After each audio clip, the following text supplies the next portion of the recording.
The sun had just risen over the Nevada desert, casting a soft, pale golden light over the Willow Creek truck stop, as delicate as a morning breath. The dry air mingled with the scent of diesel and freshly brewed coffee from Molly's Little Diner, which had been a familiar pit stop for long-haul drivers for over 20 years. This stop, nestled alongside Highway 95, about 60 miles south of Reno, was neither too big nor too small, just enough for drivers to rest, fill up their tanks, and swap a few stories before continuing their journey through the endless roads of the American West. Willow Creek isn't exactly a standout on the map. It's just a few old gas pumps, a spacious parking lot with splotches of oil, and Molly's Diner with its weathered wooden sign that has faded over time. But for truck drivers, it's a familiar spot, a haven amidst long hauls that stretch for hundreds of miles. This morning, like every other day, the atmosphere is calm. The rumble of truck engines purrs softly as a few Peterbilts and Kenworths start up, gearing up for a new day. A young driver named Tommy Hayes, who's only been in the game for a few months, is struggling with his Freightliner in the corner of the lot, muttering a few curse words as he tries to check the tire pressure with a chip gauge. Mike Callahan, known around here as the Shadow Hauler, stood not far away, quietly observing. He was tall, with a sturdy build that wasn't flashy, and his callous hands moved decisively as he inspected his international truck. The deep blue, 53-foot rig gleamed in the early morning light, a source of pride for Mike after over 600,000 miles traveled across America. He wore an old denim jacket, dusty desert boots, and his sharp gaze was hidden beneath the brim of a cap worn by a man of few words.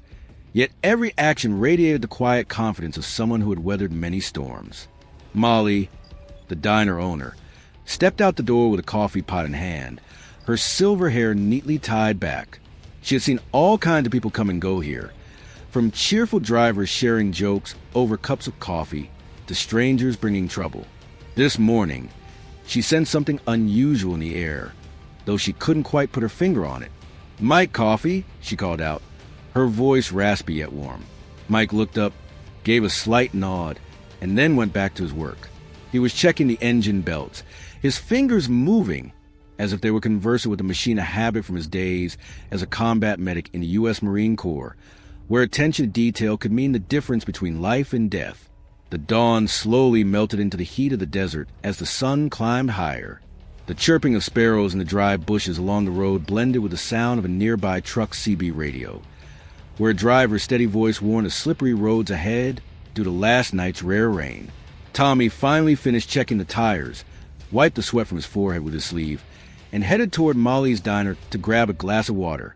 "It's so peaceful here," he said to Mike as he passed by, his voice tinged with admiration. Mike just smiled faintly, not responding, his gaze drifting toward the distant horizon. But that peace didn't last long. From the direction of Highway 95, a strange sound began to rise, not the deep, steady rumble of trucks, but the sharp, chaotic wail of motorcycle engines.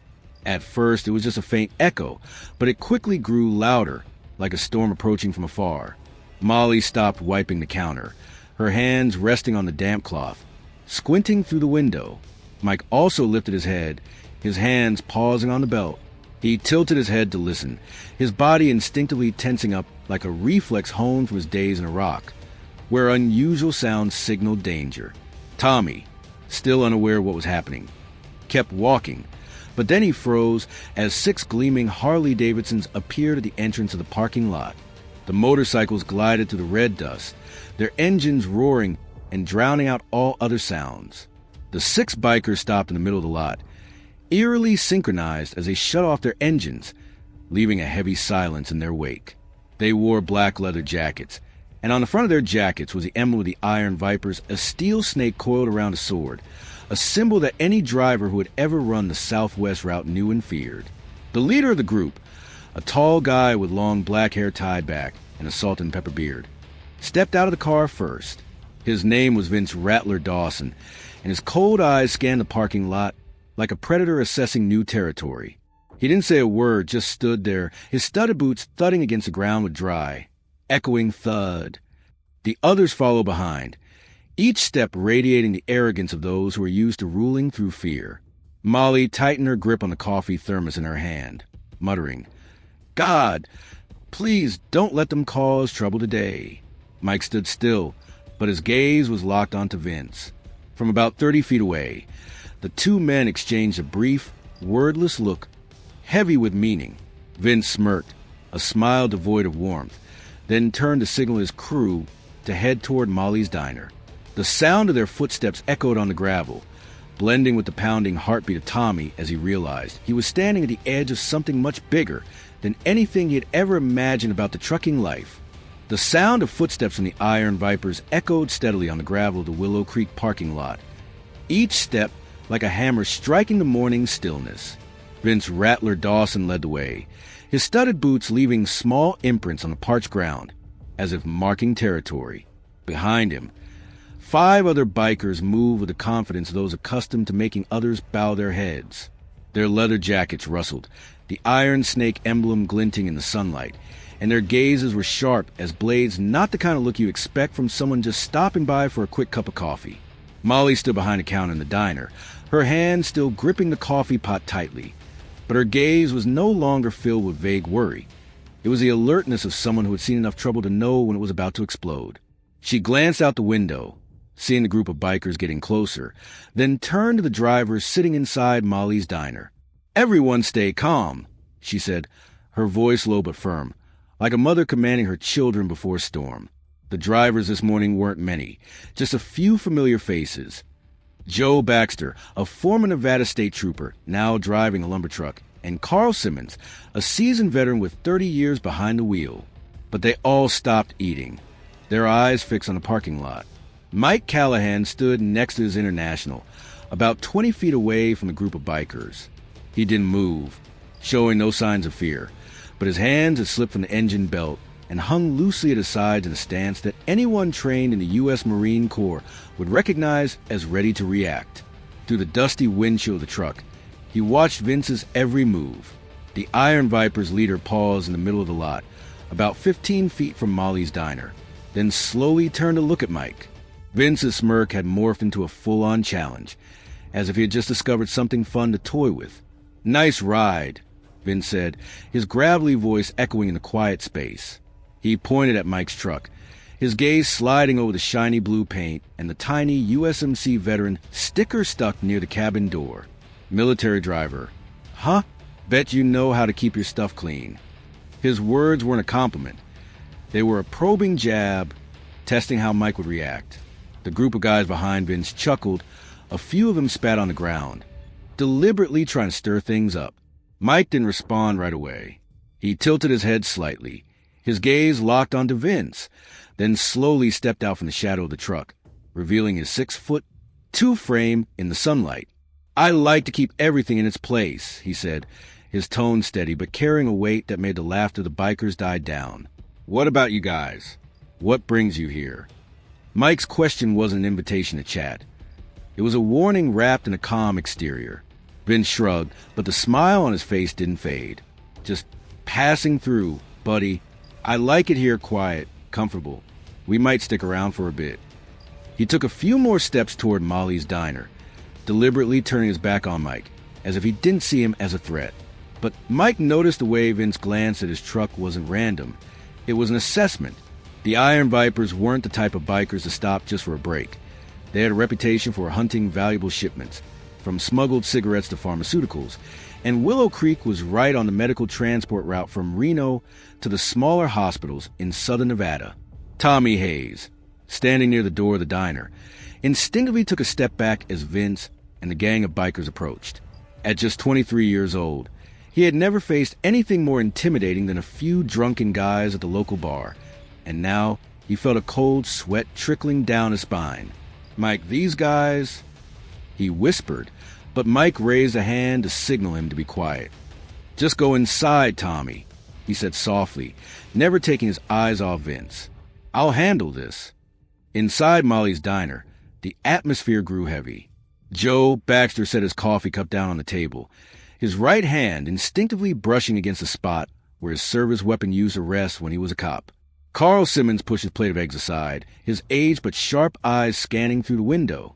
"I've heard about the Iron Vipers," Carl whispered to Joe. "A few years back, they hijacked an entire truckload of drugs near Tonopah. Nobody dares to mess with them. Joe nodded, but his gaze shifted to Mike, who stood outside as still as a rock amidst the crashing waves. Vince stopped in front of the diner, turned to look at Mike one more time. "Good driver, huh?" he said, his tone teasing. "But, buddy, sometimes being too good isn't such a great thing." He raised his hand to signal, and another lanky biker with dirty blonde hair stepped forward, holding a short metal rod. This guy didn't say a word. He just tapped the rod lightly against his palm, creating a sharp, echoing clack-clack that broke the silence in the air. Molly took a deep breath and set the coffee pot down on the counter. "No trouble here," she said loudly, her voice firm even though her heart was racing. Vince turned to her, smirking. "Old lady, we just want coffee. But if there's something more interesting..." He trailed off, stepping through the doorway with his crew following behind, their laughter ringing out like a declaration of war. Outside the parking lot, Mike clenched his fist, his gaze darkening. He knew the type of person Vince was. Someone he had encountered in Iraq, someone he had faced in the shadowy alleys of war. This wasn't just a random visit. The Iron Vipers had chosen Willow Creek, and they had picked the wrong person to mess with. The Nevada desert sun was growing harsher as it climbed higher in the sky, casting a shimmering layer of heat over the parking lot of Willow Creek rest stop. The raucous laughter of the Iron Viper still echoed from Molly's diner, where Vince Rattler Dawson and his crew had just stepped inside, leaving a lingering sense of menace in the air. Outside, Tommy Hayes had backed himself into a corner of the diner, his wide eyes peering through the window, while Mike Callahan stood still beside his international truck, his sharp gaze fixed on the diner's entrance. The bikers might have disappeared from sight, but Mike knew their presence was no coincidence, and the way Vince looked at his truck was anything but the glance of a passerby. Mike let out a soft sigh, a slow breath as if to chase away the heat rising from the ground. He turned back to the task of inspecting the truck, his hands moving with the precision of someone who has worked under high pressure, not the pressure of the highway, but that of the battlefield. The dark blue International, 53 feet long, had been his second home for the past 8 years since leaving the U.S. Marine Corps. With over 600,000 miles on the road, it was not just a means of making a living, but also a silent companion, carrying memories he tried to keep buried. On the cabin door, a tiny USMC veteran sticker stuck in the corner was the only sign of his unassuming past, but enough for those who understood to recognize he was no rookie. He opened the hood, meticulously checking the oil level, each movement filled with absolute focus. For Mike, this was not just a habit. It was a ritual to keep his mind sharp, to prevent the memories from Iraq from flooding back too quickly. There, every moment he was a combat medic, navigating dusty roads under a hail of bullets to save his comrades. His hands now checked the straps and hoses that once stitched up open wounds in the flickering light of flares, holding tight to the spurting arteries while the sound of AK-47s echoed less than 50 feet away. Those days were behind him, but they left him with a strange calmness that the Iron Vipers might soon realize is not a sign of weakness. From Molly's diner, the sound of glass clinking echoed as Vince slammed his coffee cup down on the table. Molly stood behind the counter, arms crossed, her gaze fixed on the biker leader. "If you want coffee, go ahead and drink it, but keep it down," she said, her voice firm yet betraying a hint of tremor. Vince let out a loud laugh, the sound carrying all the way to the parking lot. "This old lady's got guts," he said to his gang, then turned back to Molly. "Don't worry. We're not here to mess up your diner. Just wanted to see what this place has. That's interesting." He emphasized the last word, his eyes drifting to the window as if searching for something out there, maybe Mike, maybe his truck. Mike heard the laughter, but he didn't look up. He closed the hood with a sharp clunk, then stepped over to check the cargo in the back. Today's shipment was medical equipment, ventilators, and antibiotics carefully packed in wooden crates, destined for St. Jude Hospital in Fallon, about 80 miles east of Willow Creek. He had been running this route for 3 years, never late, no matter the storms or traffic jams. The other drivers here called him Shadow Hauler, not just for his quiet demeanor, but also for his knack for showing up right when needed, solving problems without anyone having to ask. But today, his gut told him this shipment was more than just a routine delivery. He stood tall, wiping his hands on the cloth he had stuffed in his jeans pocket, then looked out toward Highway 95. The road stretched endlessly, flanked by dry bushes and red rocks worn down by the desert winds. In Iraq, he had learned to read danger signs from the smallest details, the sound of a distant engine, a fleeting shadow, or just an unnamed feeling of unease. Now, the roar of the Harley-Davidson still echoed in his mind, and the look from Vince Rattler, Dawson earlier, wasn't just the gaze of a random biker. They were probing. But probing for what? Inside Molly's diner, Joe Baxter leaned slightly toward Carl Simmons, his voice a whisper. These guys aren't just your average Joes, Carl. I've seen this kind before when I was a cop. They're not just looking for coffee or a place to rest. Carl nodded, his seasoned eyes peering out the window at Mike. He knows, Carl said, his tone deep and steady. Mike isn't the type to let them mess with him. Joe frowned, his hand instinctively tightening around his coffee cup. I just hope he knows who he's up against. The Iron Vipers aren't just some run-of-the-mill thugs. They're organized. Outside the parking lot, Tommy Hayes crept out from the bar, his hands trembling as he approached Mike. Mike, those guys, they're not normal, he said, his voice shaky with worry. I saw one of them holding a metal rod, like he was planning something. Mike turned to look at Tommy, his gaze softening a bit, but still holding a firm resolve. I saw it, he replied tersely, then placed a hand on Tommy's shoulder, a gesture that was both reassuring and commanding. You stay close to Molly. If anything happens, I'll take care of it. Tommy nodded, but his feet remained firmly planted in place, as if he wanted to say something more. Mike offered a faint smile, a rare expression for him, then turned back to look at Molly's diner.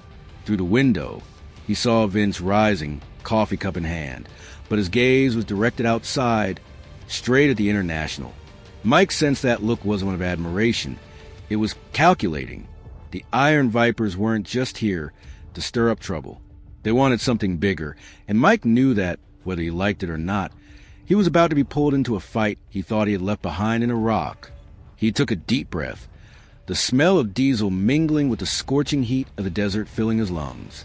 His hands clenched slightly, not out of fear, but because a familiar feeling was rising within him, the feeling of a soldier knowing that the first battle was just beginning. The heat of the Nevada desert had risen into shimmering waves over the parking lot of Willow Creek, making the space quiver under the midday sun. Inside Molly's diner, the laughter of Vince Rattler, Dawson, and his crew, the Iron Vipers, had faded, replaced by the hushed whispers of scheming.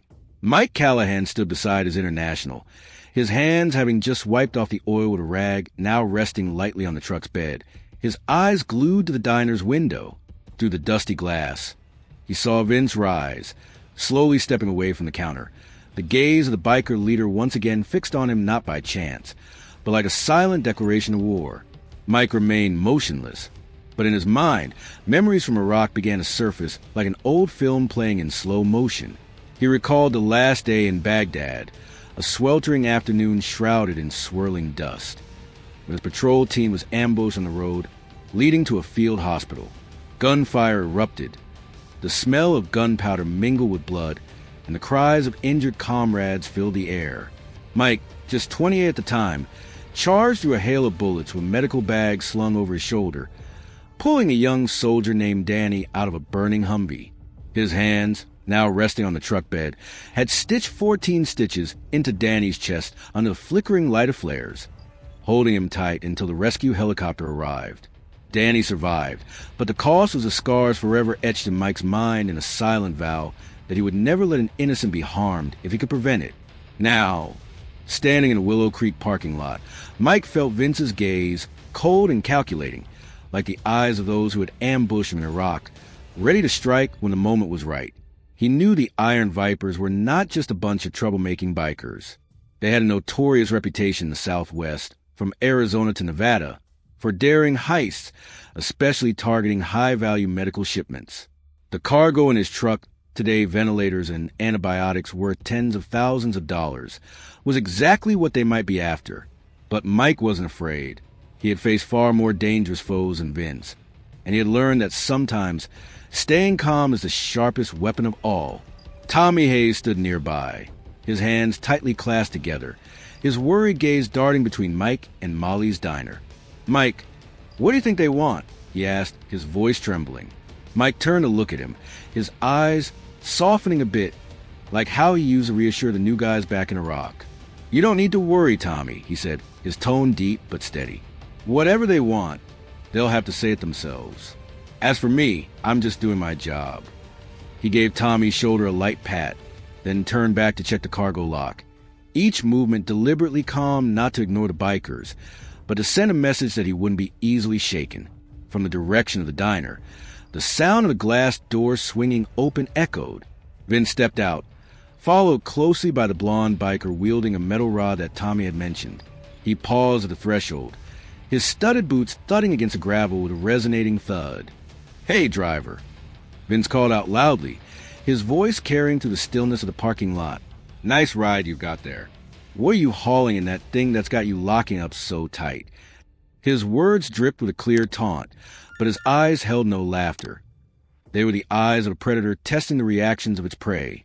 Mike stopped what he was doing and slowly turned to look at Vince. He stepped out from the shadow of the truck, his 6'2" frame standing tall in the sunlight, his dusty desert boots firmly planted on the ground. "Medical supplies," he replied, his voice steady but as cold as steel. "Ventilators, medications, the stuff people need to survive. And you, what are you hauling on those Harleys?" Mike's answer was more than just words. It was a sharp retort, both straightforward and challenging, causing the blonde guy with the metal bar to pause, while Vince frowned. In Molly's diner, Joe Baxter and Carl Simmons watched through the window, the atmosphere inside the diner thickening like the heat outside. "He's not afraid at all," Joe whispered, gripping his cold coffee cup tightly. Carl nodded, his seasoned gaze never leaving Mike. "I saw him help a driver whose car flipped over on Highway 52 years ago. He didn't say much, just took action. If the Iron Vipers think he's an easy target, they're in for a rude awakening." Molly, standing behind the counter, gave a slight nod, but her hands trembled slightly as she heard Vince's voice booming outside. Vince smirked, taking a few more steps toward Mike, the distance between them now just 10 feet. "Medical supplies, huh? Sounds interesting," he said, his tone smooth yet laced with implication. "That stuff, it's pretty pricey. The road ahead is dangerous, my friend. Ever thought about needing someone to protect you?" His suggestion wasn't an invitation. It was a threat wrapped in a friendly guise, and the blonde guy gripping the metal rod began to step forward, lightly tapping the metal against his palm as if to emphasize his point. Mike didn't move, but his gaze darkened, a shadow only those who have faced death would understand. "Thanks for your concern," he said, his voice slow yet sharp as a knife. "But I can handle it myself.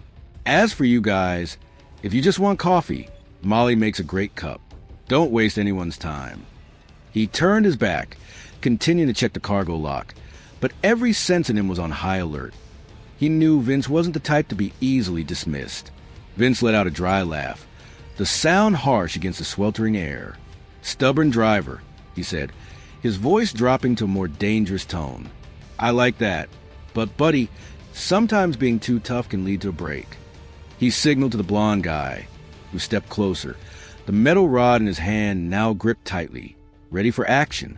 Mike turned back, his gaze locked onto Vince, and this time there was no trace of tenderness in it. He knew this confrontation was no longer about words. It was about to become something he thought he had left behind in Iraq. A fight. The midday heat at the Willow Creek truck stop had turned into an invisible wall, rising from the parched ground and blurring the outlines of the parking lot. Mike Callahan stood next to his international, his sharp gaze locked onto Vince Rattler Dawson, who had just issued a chilling threat. Sometimes being too tough can lead to breaking. The blonde biker standing next to Vince tightened his grip on the metal rod in his hand. Taking another step toward Mike, the distance between them now just 8 feet. The clink of the rod as he lightly tapped it against his palm echoed like a countdown, shattering the heavy silence in the Nevada desert. Mike didn't move, but his body was taut like a guitar string pulled to its limit. He felt his heart beating not fast out of fear, but slowly and steadily, just like it did when he crossed the battlefield in Iraq to save his comrades. His combat boots were firmly planted on the gravel, a safe distance from Vince and the blonde guy, just enough to react if necessary. He didn't say a word, just stared straight at Vince, His gaze not that of an ordinary truck driver, but a soldier who would face far more dangerous foes than the Iron Vipers. Inside Molly's diner, the air was thick like diesel fuel. Molly stood behind the counter, her arms crossed tightly over her chest, her eyes fixed on the scene outside in the parking lot. Joe Baxter and Carl Simmons, two seasoned truck drivers, had risen from their seats and moved closer to the window. Joe, with his background as a Nevada state trooper, tilted his head slightly to observe. "If that guy makes a move, Mike won't let it slide," he whispered to Carl. Carl nodded, his experienced eyes narrowing. "I bet he's dealt with situations like this before. Just look at the way he's standing. He's no ordinary guy." Molly took a deep breath and muttered, "I just hope there's no bloodshed here." Outside the bar, Vince smirked, but that smile was no longer as comfortable as when he first walked in. He sensed something unusual in Mike's gaze, no fear, no wavering, but a silent challenge that made him uneasy. "Are you listening to me, driver?" Vince growled, taking another step forward, his spiked boots crunching on the gravel with a loud thud. "I don't like stubborn guys. Nice car, good stuff, but if you can't play along, that's a real shame." He tilted his head, signaling to the blonde guy, who immediately raised a metal rod, no longer joking around but clearly ready to strike. Mike finally spoke up, his voice deep but sharp as a knife cutting through the heat. "Just say what you want," he said, his hands hanging loosely but ready for action. "I don't like playing guessing games, and I don't have time for this." His words weren't conciliatory. They were a final warning, wrapped in a calm demeanor that anyone who had been in the battlefield would recognize as a sign of someone about to strike. Vince let out a dry laugh, the sound echoing harshly in the parking lot. "This guy's something," he said to the blonde guy, then turned to Mike. "All right, I want your car and everything in it. Medical supplies, right? Hand it over and you can leave. Otherwise," he left the sentence hanging, his gaze drifting to the metal rod in the hands of his henchman, the implication as clear as the blazing sun overhead. Mike didn't respond right away. He glanced over at the cargo hold filled with ventilators and antibiotics worth tens of thousands of dollars, the very supplies that St. Jude Hospital in Fallon was waiting for to save lives. He thought of Danny, the young soldier he had saved in Iraq, and the dozens of others he had pulled back from the brink of death. These supplies weren't just goods. They were a lifeline. "That's not happening," he said, his voice cold and unwavering. "If you want it, come and take it yourself." Mike's words were like throwing gasoline on a fire. The blonde guy immediately charged at him, swinging a metal rod high, aiming straight for Mike's shoulder with a lightning-fast strike. But Mike was ready. He leaned to the left, so quick that the blonde guy barely caught a glimpse of his shadow passing by. In an instant, Mike grabbed the guy's wrist, twisted it hard, and the metal rod clattered the ground with a deafening clang. The blonde guy screamed in pain, dropping to one knee, while Mike held on to his wrist tightly, his gaze still fixed on Vince as if nothing had happened. Vince froze, his eyes narrowing in surprise. The remaining Iron Vipers in the bar heard the commotion and rushed out, wielding all sorts of wrenches and broken beer bottles, ready to jump in. But before they could move, the roar of a truck engine thundered from the parking lot.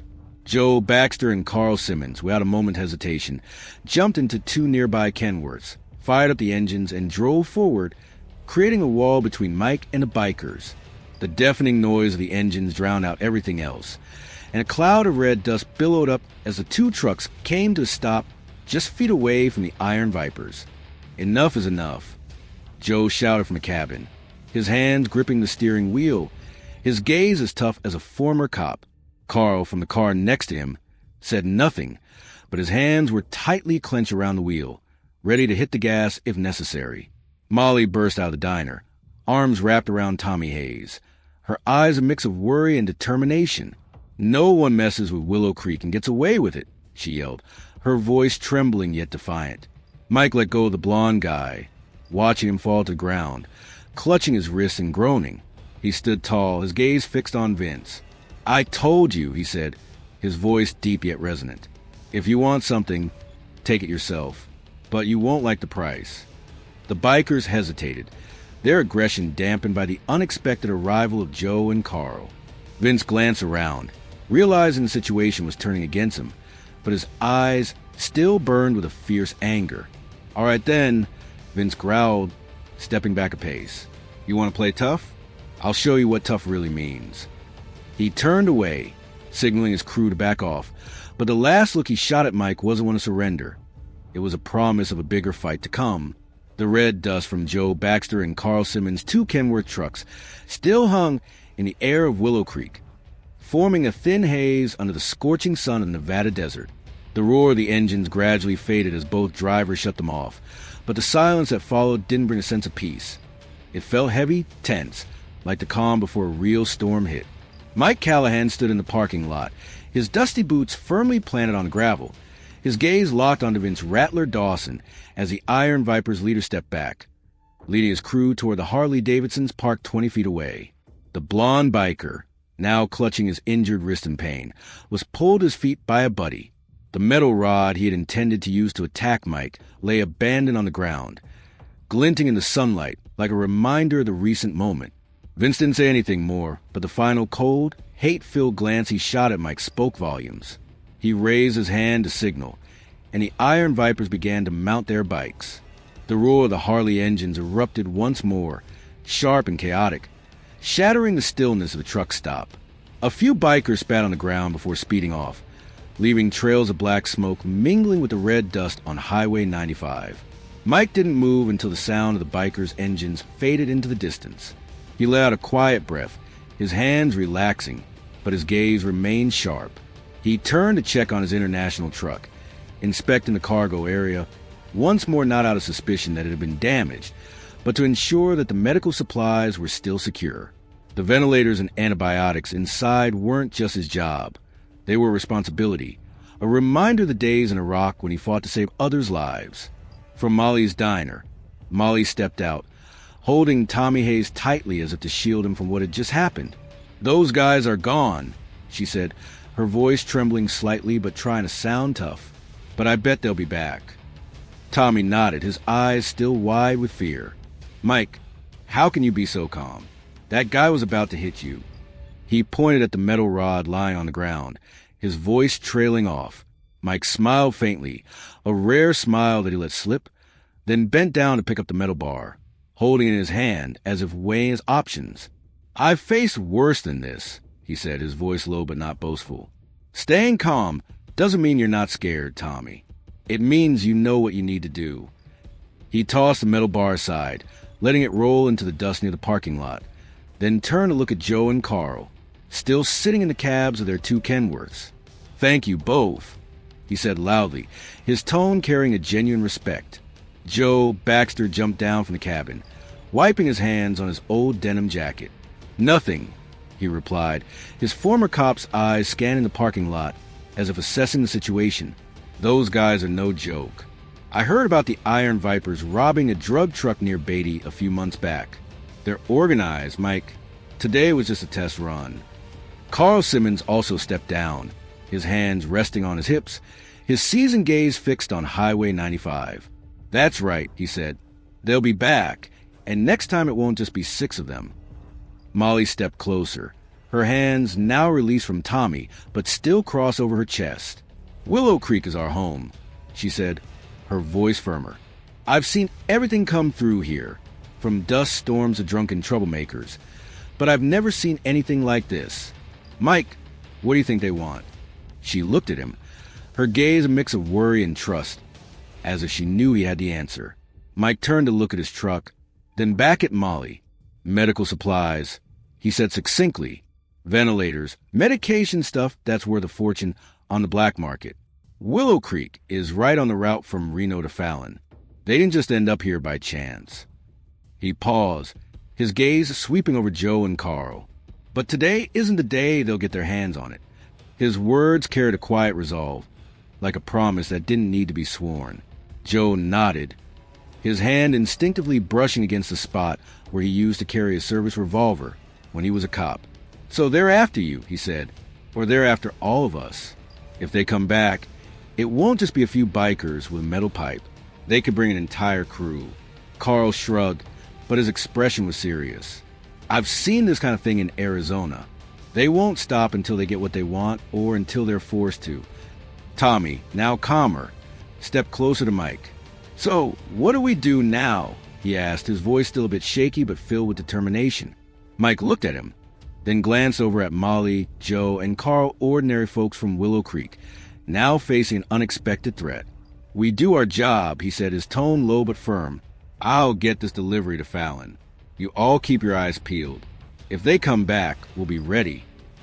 Molly nodded, her hands falling to her sides, her gaze now more resolute. "Willow Creek isn't a place for them to do whatever they want," she said. "We've been here longer than they have, and we'll be here long after they're gone." Joe and Carl exchanged a glance, then nodded in agreement. No one spoke it aloud, but a silent bond began to form between them, not as a military force, but as a community ready to protect what was theirs. Mike turned back to the International, checking the cargo lock one last time. He knew Vince and the Iron Vipers weren't done. The last look from that guy was a promise of bigger trouble ahead. But he also knew that if they wanted to take anything from Willow Creek, they'd have to pay a price they'd never imagined. The desert wind blew through, carrying the heat and a fresh sense of unease. But Mike just took a deep breath, ready for whatever was coming next.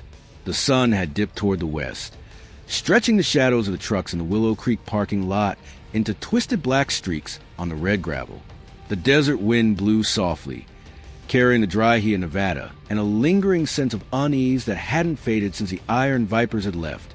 Mike Callahan stood by his International, his hands just finishing up checking the cargo lock, his eyes fixed on Highway 95 where the roar of Vince Rattler, Dawson, Harley, and his crew had faded into the distance. But he knew this silence was only temporary. Vince's last threat wasn't just hot air, and the look in his eyes was a promise of bigger trouble lurking somewhere out there. Molly stepped out of Molly's diner, her hands no longer crossed over her chest, but now holding a steaming coffee pot, as if that could chase away the invisible chill creeping into the air. She walked over to Mike, followed by Tommy Hayes, the young driver still a bit shaken after the recent confrontation. Joe Baxter and Carl Simmons also emerged from their two Kenworths, approaching with a mix of caution and determination. "Mike, you were right," Molly spoke up, her voice low but firm. "They're going to come back. I've seen enough types of people come through here to know when trouble isn't over." Mike nodded, his gaze sweeping over each person. Molly, with the toughness of a woman who had been part of Willow Creek for over 20 years. Tommy, with bright eyes but lacking experience. Joe, with the sharp look of a former Nevada State cop. And Carl, exuding the calm of an old driver who had traveled the roads of America. "They don't just want my goods," he said, his voice deep yet clear. "Willow Creek is right on a route from Reno to Fallon, a perfect stop for anyone looking to control medical shipments. Today is just the opening act." Joe Baxter frowned, his hand instinctively brushing against the jacket where he used to wear his police badge. "The Iron Vipers don't operate alone," he said. "I heard rumors back when I was working in Carson City that they have connections with some big-time dealers, not just stealing goods, but also selling them on the black market. If they're targeting you, Mike, then they're targeting all of us." Carl Simmons nodded, his hands stuffed into the pockets of his faded jeans. "I saw something similar in Utah 5 years ago. A biker gang cleaned out a truckload of drugs near St. George. Nobody dared to touch them until the drivers had started to band together." Tommy looked up, his eyes shining with a flicker of hope mixed with anxiety. "Coordinate? What do you mean?" he asked, his voice still a bit shaky. Carl gave a faint smile, his gaze drifting as if recalling an old memory. "I mean, they didn't just let the robbers do whatever they wanted. The drivers banded together, using CB radios to alert each other, even using trucks to block the roads. The robbers eventually had to back off because they couldn't handle a whole crowd." Mike turned to Carl, his eyes lighting up with an idea. "That's exactly what we need to do," he said, his voice now filled with clear determination. "The Iron Vipers think we're just easy targets, one driver at a time, ready to be taken down. But if we stand together, using our trucks as weapons, they won't stand a chance." He stepped closer to his truck, pointing at the 53-foot International. "These machines don't just carry cargo, they're our strength.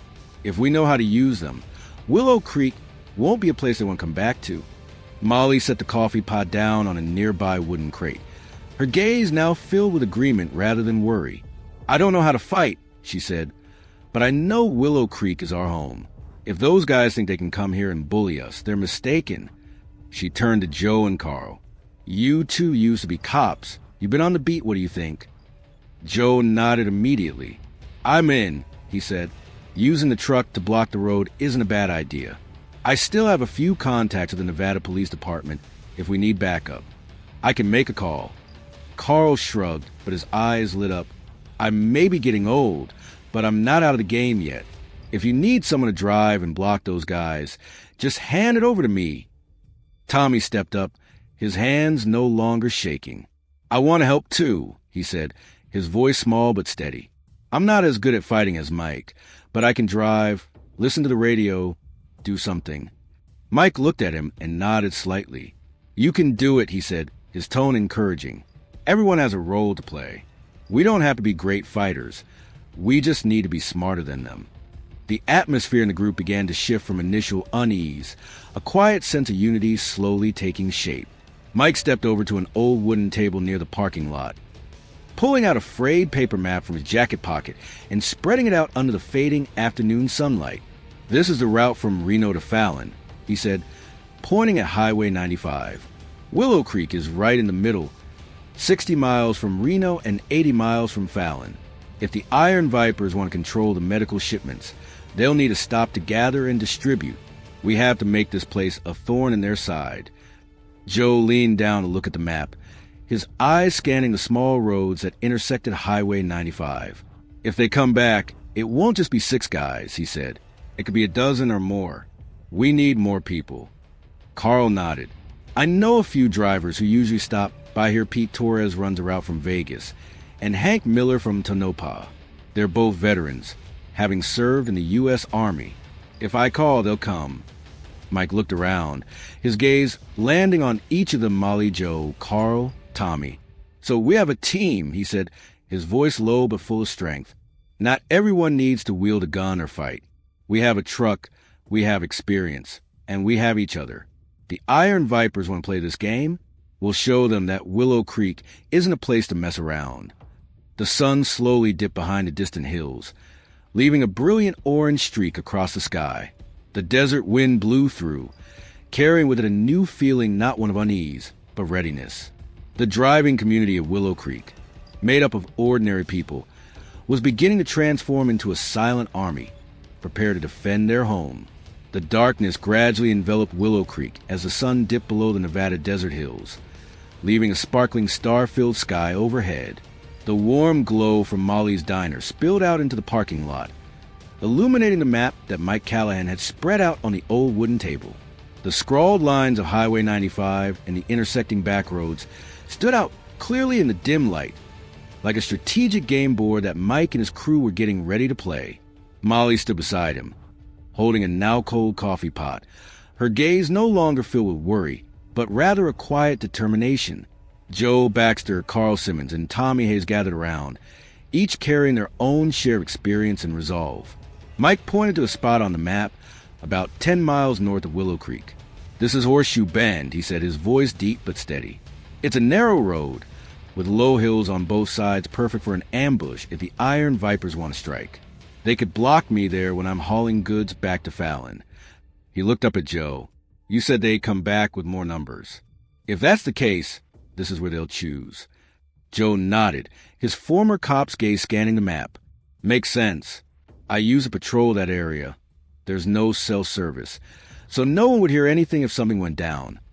Carl Simmons leaned in, pointing to a narrow road cutting across Highway 95, south of Willow Creek. And this is the shortcut through Dry Gulch, he said. If they want to gather before the attack, they'll use this route. I noticed some strange motorcycle tire tracks nearby last week. They might have been scouting. Mike nodded, his eyes lighting up as the pieces began to fall into place. So they're not just targeting me, he said. They want to control this whole area. Willow Creek is the key. If they take it, they'll have a launching pad to hijack any shipments coming from Reno.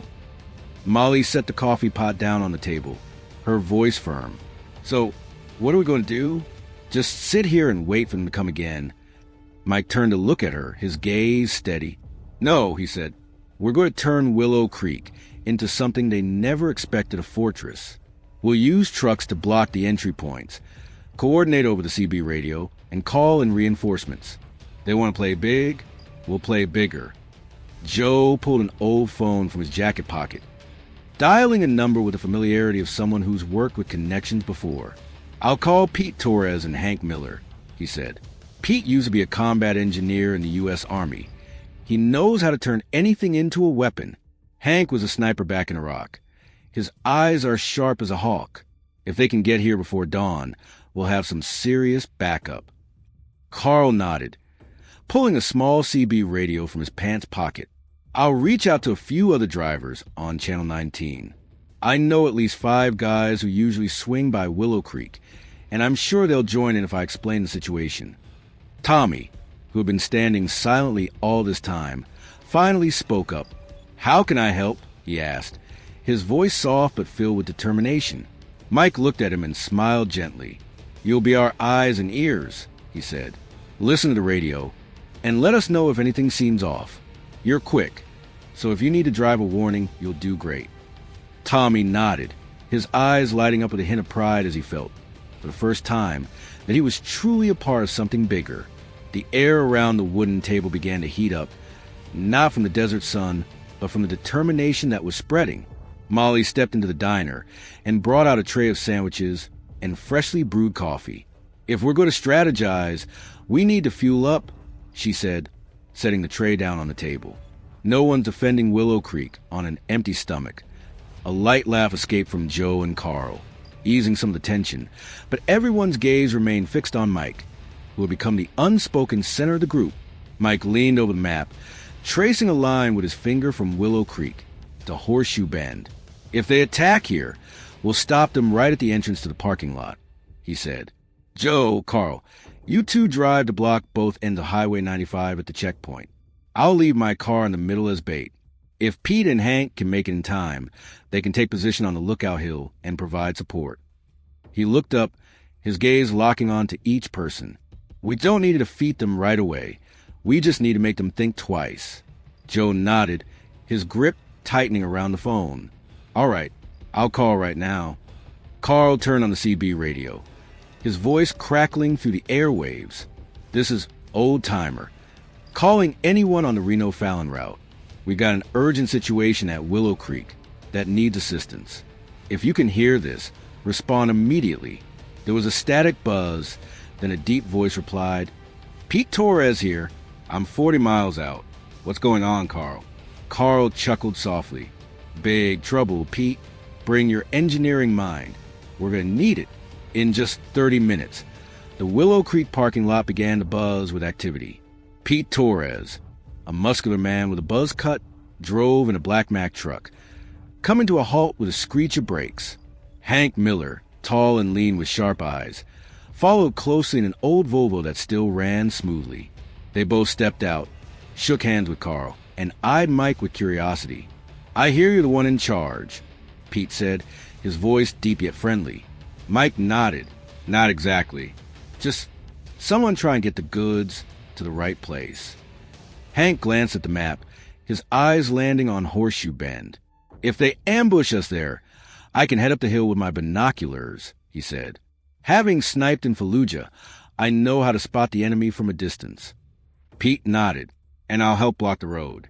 My truck weighs 80,000 pounds when fully loaded. No Harley's getting past that." Mike stood tall, looking around the group of Molly, Joe, Carl, Tommy, Pete, and Hank. "So we're ready," he said, his voice deep but full of strength. "The Iron Vipers want to turn Willow Creek into their playground? We'll make it their nightmare." The desert wind blew through, carrying with it a new feeling, not of fear, but the power of an army forming from ordinary people. The night sky over Willow Creek was now ablaze with stars, their cold light spilling down onto the parking lot, where the trucks of Mike Callahan, Joe Baxter, Carl Simmons, Pete Torres, and Hank Miller stood in a row like silent soldiers. The desert wind whispered through, carrying the chill of Nevada and a fleeting sense of peace after the group had just wrapped up their plan to deal with the Iron Vipers. The glow from Molly's diner still shone out, faint but warm, like a little beacon in the vast darkness. Mike stood next to his International, hands stuffed in the pockets of his denim jacket, his eyes fixed on Highway 95, where the bikers had vanished hours ago. The plan was set. Joe and Carl would block both ends of the road into Willow Creek. Pete and Hank would take up strategic positions, and he would act as bait with the medical supplies. Tommy would keep an ear on the CB radio, while Molly kept everyone awake with coffee and her unwavering spirit. But even with everything in place, Mike knew this was just the beginning. The Iron Vipers were not an easy enemy to deal with, and the last glance from Vince "Rattler" Dawson still haunted him a promise of relentless revenge. Molly stepped out of the diner, holding a hot cup of coffee that she handed to Mike. "Aren't you taking a break?" she asked, her voice low but filled with concern. Mike took the cup, the warmth radiating through his callous hands. "Not yet," he replied, his gaze still fixed on the highway. "I can't take a break until the shipment gets to Fallon." Molly nodded, her eyes scanning the group of drivers checking their trucks. "I never thought Willow Creek would turn into this," she said. "From just a regular pit stop to something much bigger." Mike turned to her and smiled gently. "We're a team," he said. "Not everyone needs to carry a gun or know how to fight. Having each other is our strength." His words were not just comforting. They were a truth he had learned in Iraq, where surviving soldiers relied not on weapons but on mutual trust. Molly nodded, her eyes lighting up a bit. "Then we will stand strong," she said. "The Iron Vipers may be more numerous, but they don't understand that." Joe Baxter and Carl Simmons walked up, followed by Pete Torres and Hank Miller. "The truck's ready," Joe said, wiping the sweat from his forehead. "Pete reinforced a few steel plates on my cabin, so no Harley can break through." Pete laughed heartily. "A combat engineer, that's me," he said. "I used to build bunkers in Afghanistan. This is a piece of cake." Hank nodded, his sharp eyes scanning the darkness. "I'll head up the hill before dawn. If they come, I'll see them first." Mike looked around, feeling the strength from this small group, not a professional army, but ordinary people ready to defend their home. "Good," he said, his voice deep yet powerful. "We're not just protecting our own. We're protecting Willow Creek. When the Iron Vipers come back, they'll see we're not prey." He raised his coffee cup, a silent toast, and the group nodded in agreement.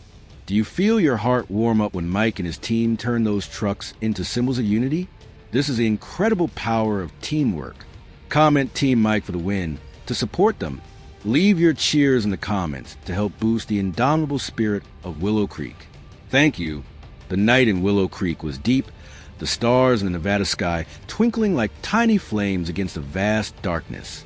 The warm glow from Molly's diner illuminated the parking lot, where the trucks of Mike Callahan, Joe Baxter, Carl Simmons, Pete Torres, and Hank Miller stood in a row, ready like a silent army awaiting the impending battle.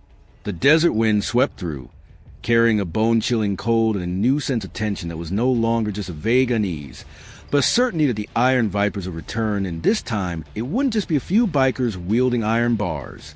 Mike stood next to his International, the cup of coffee Molly had given him now cold in his hand. He gazed down Highway 95, where darkness swallowed the long 60-mile stretch to Reno. His words to the crew still echoed in his mind. When the Iron Vipers come back, they'll see we're not the prey. But deep down, Mike knew this confrontation wasn't just a personal issue between him and Vince "Rattler" Dawson. The way Vince looked at his truck, the confidence in his threats, all stirred up an old memory from Iraq, when he faced foes who wanted not just to loot, but to dominate the entire battlefield. Molly stepped closer, her hands tucked into the pockets of her jacket, to fend off the chill of the desert night. "Are you okay, Mike?" she asked, her voice low but filled with concern. Mike turned to her, his gaze softening a bit as he looked at the woman who had turned Willow Creek into a haven for drivers like him. "I'm fine," he replied, lifting the coffee cup to his lips even though it had lost all its warmth. "Just trying to figure out what they want. Medical supplies aren't something you just steal and sell off. They need buyers. They need organization." Joe Baxter, just finishing up with his Kenworth, walked over to Carl Simmons. "You were right," Joe said, his voice carrying the sharpness of a former cop. "The Iron Vipers aren't your average thugs. I heard rumors back when I was working in Carson City that they're linked to some big-time dealers in Reno. The drugs, The ventilators, these things aren't just sold on the street. They need a whole network.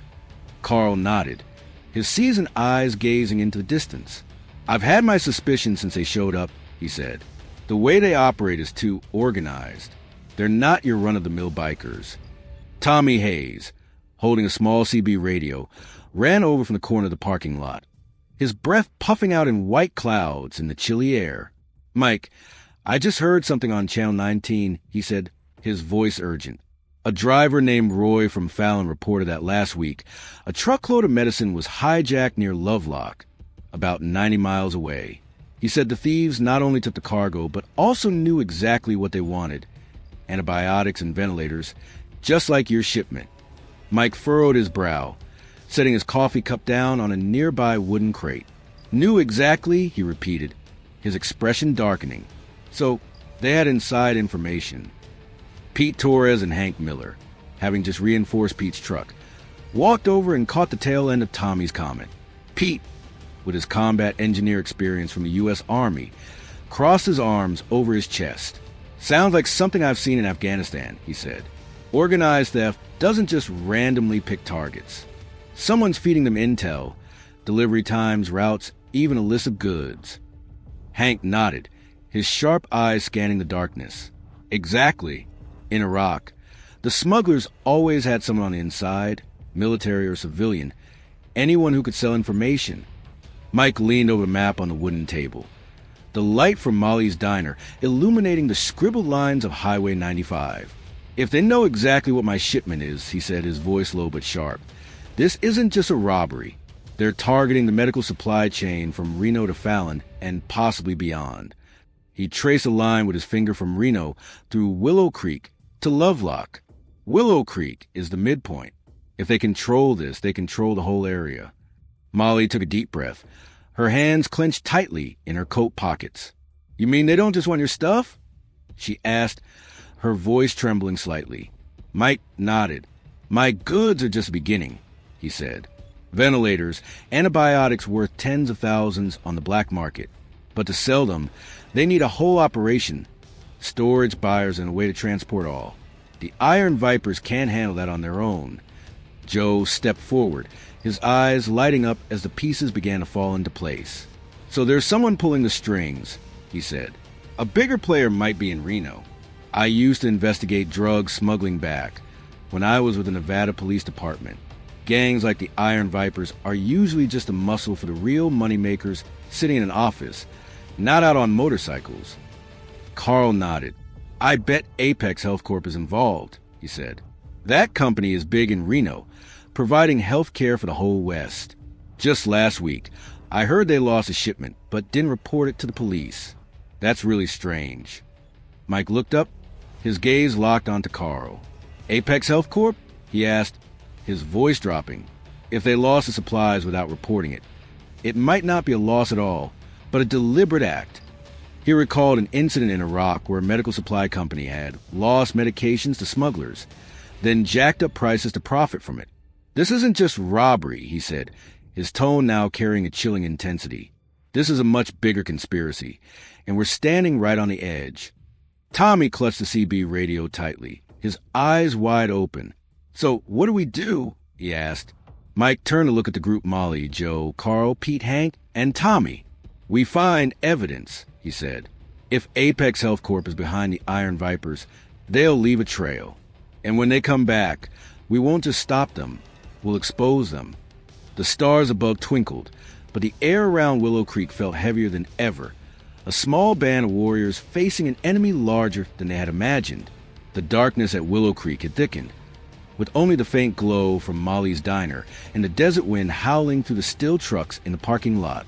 Mike Callahan's group huddled around an old wooden table, a map of Highway 95 spread out before them, the light from Pete Torres' small flashlight illuminating the scrawled lines. Mike's words, "This is a bigger conspiracy," hung in the air, heavy like the cold seeping through each person's coat. The suspicion about Apex Health Corp, the major healthcare company in Reno that Carl Simmons had just mentioned, had now morphed into a clearer threat, and the whole group knew they were no longer just up against the Iron Vipers. Mike stood tall, his gaze sweeping over each face: Molly, with her quiet determination. Joe Baxter, sharp with his police experience. Carl Simmons, wise like an old driver. Tommy Hayes, brimming with youthful enthusiasm. Pete Torres, with his technical mind. And Hank Miller, with the keen eyes of a marksman. If Apex is behind this, he said, his voice low but as sharp as a knife, then the Iron Vipers are just pawns. We need evidence not just to protect Willow Creek, but to expose this whole scheme. He pointed to the map, stopping at Reno. Everything started from there. Joe nodded, his grip tightening around the old phone. I have a few contacts in Reno from my days as a cop, he said. An old friend, Sam Decker, is now working as a security guard for a warehouse near downtown. If Apex is involved, Sam might know something: delivery schedules, strange vehicles, anything. He dialed a number, his voice echoing through the speaker as the call connected. Sam, it's Joe Baxter. I need your help with something urgent. There was a crackle on the line. Then a deep voice replied, Joe, long time no see. What's going on at this hour? Joe glanced at Mike and quickly said, Did you notice anything unusual in Reno? Motorcycles, medical supplies, or anything related to Apex Health Corp? There was a brief silence. Then Sam replied, his voice dropping. Actually, yes. Last week, I saw a few biker types, like Iron Vipers, hanging around the Apex warehouse on Mill Street. They didn't go inside, but a black SUV showed up afterward, carrying some guys in suits. They picked up a few crates without paperwork, no inventory check. When I asked about it, I was told to shut up. Joe frowned. Black SUV? Are you sure? Sam nodded on the phone. Absolutely. I even got the license plate, NVX 4721. Mike quickly jotted down the license plate on the edge of the map, his expression darkening. Black SUV, no papers, he repeated. In Iraq, smugglers use vehicles like that to make deals and avoid being tracked. If Apex is involved with the Iron Vipers, this is how they move their goods. Pete Torres leaned in, the flashlight in his hand, illuminating Reno on the map. The warehouse on Mill Street is 60 miles away, he said. If they're using Willow Creek as a transfer point, the cargo will come from there, through here, and then on to Fallon or even farther. Molly crossed her arms, her gaze sharpening. But why Apex, she asked. Aren't they a big company? Why get involved with a bunch of thieves? Carl Simmons replied, his voice deep and steady. Money, he said. I've heard that Apex's struggling stocks are down. Contracts are slipping away. If they create a shortage of the drug by letting the Iron Vipers steal it, then sell it back at a higher price, they'll rake in a fortune without anyone suspecting a thing. Mike nodded. Classic tactic, he said. Back in Iraq, some suppliers did that with painkillers, let the stock run low, then jacked up the prices threefold. Tommy, clutching the CB radio tightly, chimed in. I just heard more from Roy on Channel 19, he said, his voice urgent. He said the robbery in Lovelock wasn't random. They intentionally skipped the electronics and only took the drugs and ventilators. Roy thinks someone at the Fallon Hospital is tipping them off about the delivery schedule. Mike turned to him, his eyes lighting up. A tip-off from a hospital? He asked. Tommy nodded. Roy said that for months now. Fallon's been running low on strange drugs, even though the shipments keep coming in regularly. Hank Miller, who had been silent until now, finally spoke up, his voice sharp as a knife. So they have someone on the inside, he said. In Iraq, smugglers always bribe nurses or warehouse managers to get information. If Apex is doing that in Fallon, they know every shipment before it leaves Reno. Pete nodded. Makes sense. The Iron Vipers aren't smart enough to do this on their own. They're just pawns. Apex is the one pulling the strings. Mike leaned over the map, drawing a line from Reno through Willow Creek to Fallon, then looping up to Lovelock. This is their network, he said, his voice icy. Apex plans it, Iron Vipers execute it, and someone in Fallon reports back. Willow Creek is a connection point. If we can break that, the whole system will shake. He looked up, his gaze locked onto Joe. Can Sam check the Apex warehouse again? See if he can find out where they're stashing the stolen goods. Joe nodded, speaking quickly into the phone. Sam, can you get into the warehouse? Check if there are any shipments from Lovelock or Fallon, anything suspicious. Sam replied, his voice dropping. I'll try, but I have to be careful. If I get caught, I'll lose my job. I'll call back in 30 minutes. The call ended, leaving a heavy silence around the wooden table. Molly took a deep breath, her gaze now filled with determination instead of questions. If Apex is really behind this, she said, then they're not just stealing supplies, they're stealing lives. That medicine is meant to save people. Mike nodded, his eyes darkening like the night sky. Exactly, he said, and that's why we have to stop them. Not just for Willow Creek, but for everyone who needs ventilators, who needs medicine. Pete set the flashlight down on the table, its beam shining directly on the map. So what's the next step, he asked. Mike turned to the group, his voice deep yet powerful. We wait for Sam, he said. If he finds the evidence, we'll have something to hit Apex with. And when the Iron Vipers come back, we'll show them they're not just up against a few drivers. He paused, his gaze sweeping over each person. We're facing a monster, but we're going to cut its head off. The wind howled through the desert, carrying with it a chill and a sense of impending danger. Willow Creek was no longer just an ordinary stop. It was transforming into a battleground where a small band of warriors was gearing up to confront a conspiracy far greater than they had ever imagined. The night at Willow Creek was quieter now, with only the desert wind whispering through the trucks in the lot and the faint crackle from the CB radio in Tommy Hayes' hand. Mike Callahan's group still huddled around the wooden table, the beam from Pete Torres' flashlight illuminating the map of Highway 95, where the scrawled lines now held new meaning, not just a route, but the battleground of a larger conspiracy. Mike's words, "We're going to take the monster's head," echoed in the air, not just a promise, but a declaration of war against Apex Health Corp and the Iron Vipers. Mike stood still, his gaze sweeping over the darkness surrounding Willow Creek, his hands shoved deep into the pockets of his denim jacket to fend off the chill. He felt the weight of the situation, knowing it wasn't just about protecting the medical supplies in his international, but confronting a system that could take hundreds of lives if left unchecked. Molly stood beside him, her eyes no longer filled with doubt, but radiating absolute trust.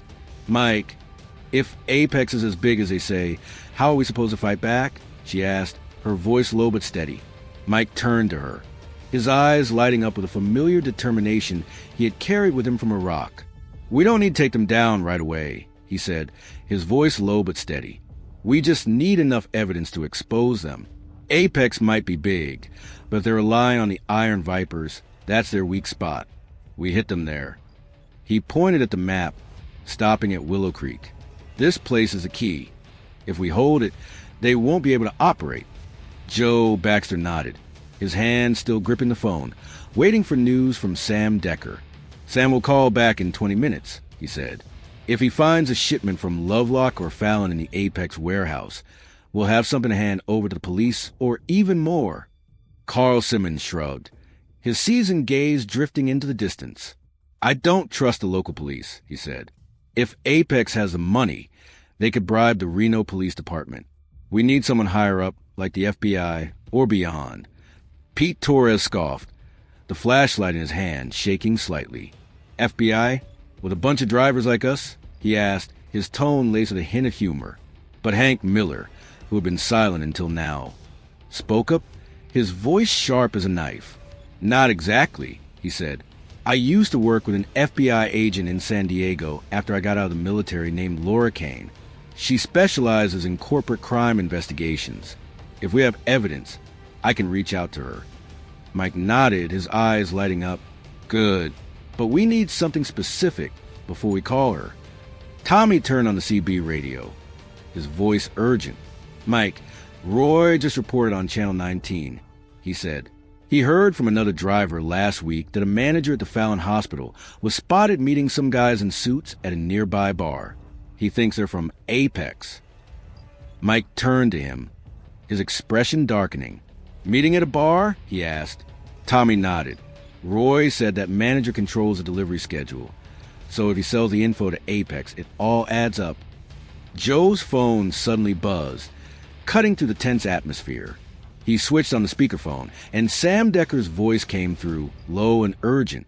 Joe, I got into the warehouse, Sam said. There are at least 10 crates labeled from Fallon and Lovelock ventilators, antibiotics, just like the heists. But what's strange is a few crates marked Apex Emergency Reserve, as if they're intentionally holding them back for later. Joe frowned. Emergency Reserve? He asked. Sam replied, his voice trembling slightly. Yeah, and I saw a guy in a suit, not a biker, giving orders. I got a picture, but I had to pull out fast. I'll send it to you right away. Joe's phone pinged, and a blurry yet clear image appeared of a middle-aged man in a gray suit, standing next to some crates in the Apex warehouse. Mike leaned down to take a look, his expression darkening like the night sky. This isn't just a lackey, he said. This is the mastermind. Pete nodded. If they're hoarding the goods to create scarcity and then selling them at a high price, then Apex isn't just a victim. They're the ones pulling the strings. Molly took a deep breath, her hands clenched tight. So they're letting people die for profit? She asked, her voice trembling with anger. Mike nodded. Exactly, he said. And the Iron Vipers are their tools. But they didn't expect us to catch on. He turned to Hank. Call Laura Kane. We have the photos. We have enough information from Sam to get her attention. Hank nodded, pulling out his phone. I'll text her right away, but she's going to need some time. Joe looked at the whole group, his eyes lighting up. So, what do we do while we wait? He asked.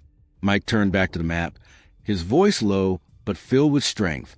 We hold the line at Willow Creek, he said. The Iron Vipers could be back as early as tomorrow morning. When they come, we won't just stop them. We'll document everything. Photos, videos, anything to hand over to Laura. Apex wants to play this game. We'll play it our way.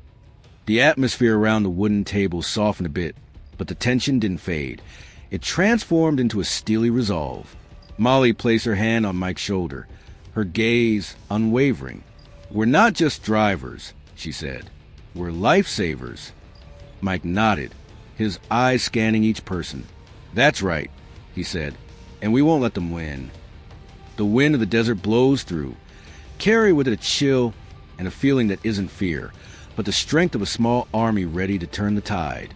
Willow Creek is no longer just a pit stop. It's the front line, where a larger conspiracy is about to be unveiled. The night sky over Willow Creek was a bit brighter now, with a crescent moon hanging among the sparse stars, casting its glow down on the parking lot where Mike Callahan's group still gathered around the old wooden table. Pete Torres's flashlight flickered over a map of Highway 95, but the air was no longer heavy with anxiety. It was filled with steely resolve that Mike had just instilled in each of them when he said, "We're going to play by our own rules." The schemes of Apex Health Corp and the Iron Vipers have been laid bare, and with evidence from Sam Decker and intel from Tommy Hayes, this small group was no longer the prey they were becoming the hunters. Mike stood tall, his hands leaving the pockets of his denim jacket, to point at the map, his gaze sharp like moonlight cutting through the darkness. Apex and Iron Vipers think we're weak, he said, his voice deep yet powerful. They believe a few bikers with some iron rods and a couple of threats are enough to make us run. But they're wrong, and we're going to use that very confidence against them. He drew a line from Willow Creek to Horseshoe Bend, 10 miles north, where he suspected the bikers would lay in wait. We're not just going to stop them, we're going to lure them into a trap. Molly leaned in, her eyes sparkling with a mix of curiosity and trust. Lure? What do you mean, Mike? She asked, her voice low but unable to hide her excitement. Mike turned to her, a rare smile spreading across his face, full of meaning. In Iraq, he began, his voice slowing down as if he were recounting an old tale. I once faced smugglers in the desert. They were more numerous, stronger, but they were overly confident. I let them think they were winning, baiting them with a truck, then led them right into my team's trap. By the time they realized it was too late, Joe Baxter nodded, his former cop instincts lighting up as he understood. So you want to use your shipment as bait? He asked, pointing to the international truck 10 feet away. To lure the Iron Vipers in, and then we surround them? Mike nodded. Exactly, he said. But it's not just about surrounding them. We'll record everything. Photos, videos, anything that proves Apex is behind this. If Laura Kane from the FBI gets this evidence, she'll have enough to launch an investigation. Carl Simmons crossed his arms, his seasoned gaze fixed on Mike with admiration. Smart move, he said. But if we had 10, 20 more of them today, or even more, we'd need a lot more than a few trucks to block them. Pete Torres chimed in, his voice brimming with confidence. I can help, he said. My truck weighs 80,000 pounds when fully loaded. I'll block the North Road at Horseshoe Bend. If Hank goes up the hill as a lookout, we'll know where they're coming from. Hank Miller nodded, his sharp eyes scanning the darkness. I'll bring the sniper scope I use in Iraq. I'll spot them before they see us. Tommy Hayes, clutching the CB radio tightly, stepped forward with a hint of hesitation. But were they coming us hard? He asked, his voice trembling slightly. You took down that blonde guy quickly today, but what if the whole gang charges in? Mike placed a hand on his shoulder, his gaze softening just like what he used to comfort the new recruits on the battlefield. We don't need to fight them head-on, he said. The idea is to make them think they're winning, then trap them. You'll keep an ear on the radio for any surprises. And if anything comes up, you report it right away. Everyone has a role to play. Molly nodded, her hands clenched tightly. So what exactly is the plan? She asked. What do you want to do? Mike leaned over the map, his voice low, but clear like a military command. I'll run the shipment to Fallon as usual, he said. Joe and Carl will block both ends of Highway 95 through Willow Creek to keep our escape route secure. Pete will cover Horseshoe Bend to the north, and Hank will keep watch from a hill. Tommy will monitor the radio, and Molly will stay in touch from the bar. When the Iron Vipers arrive, and I bet they'll show up by tomorrow morning, I'll let them see my truck. But I won't make it easy for them to take it. Joe frowned, his hand resting on the edge of the map.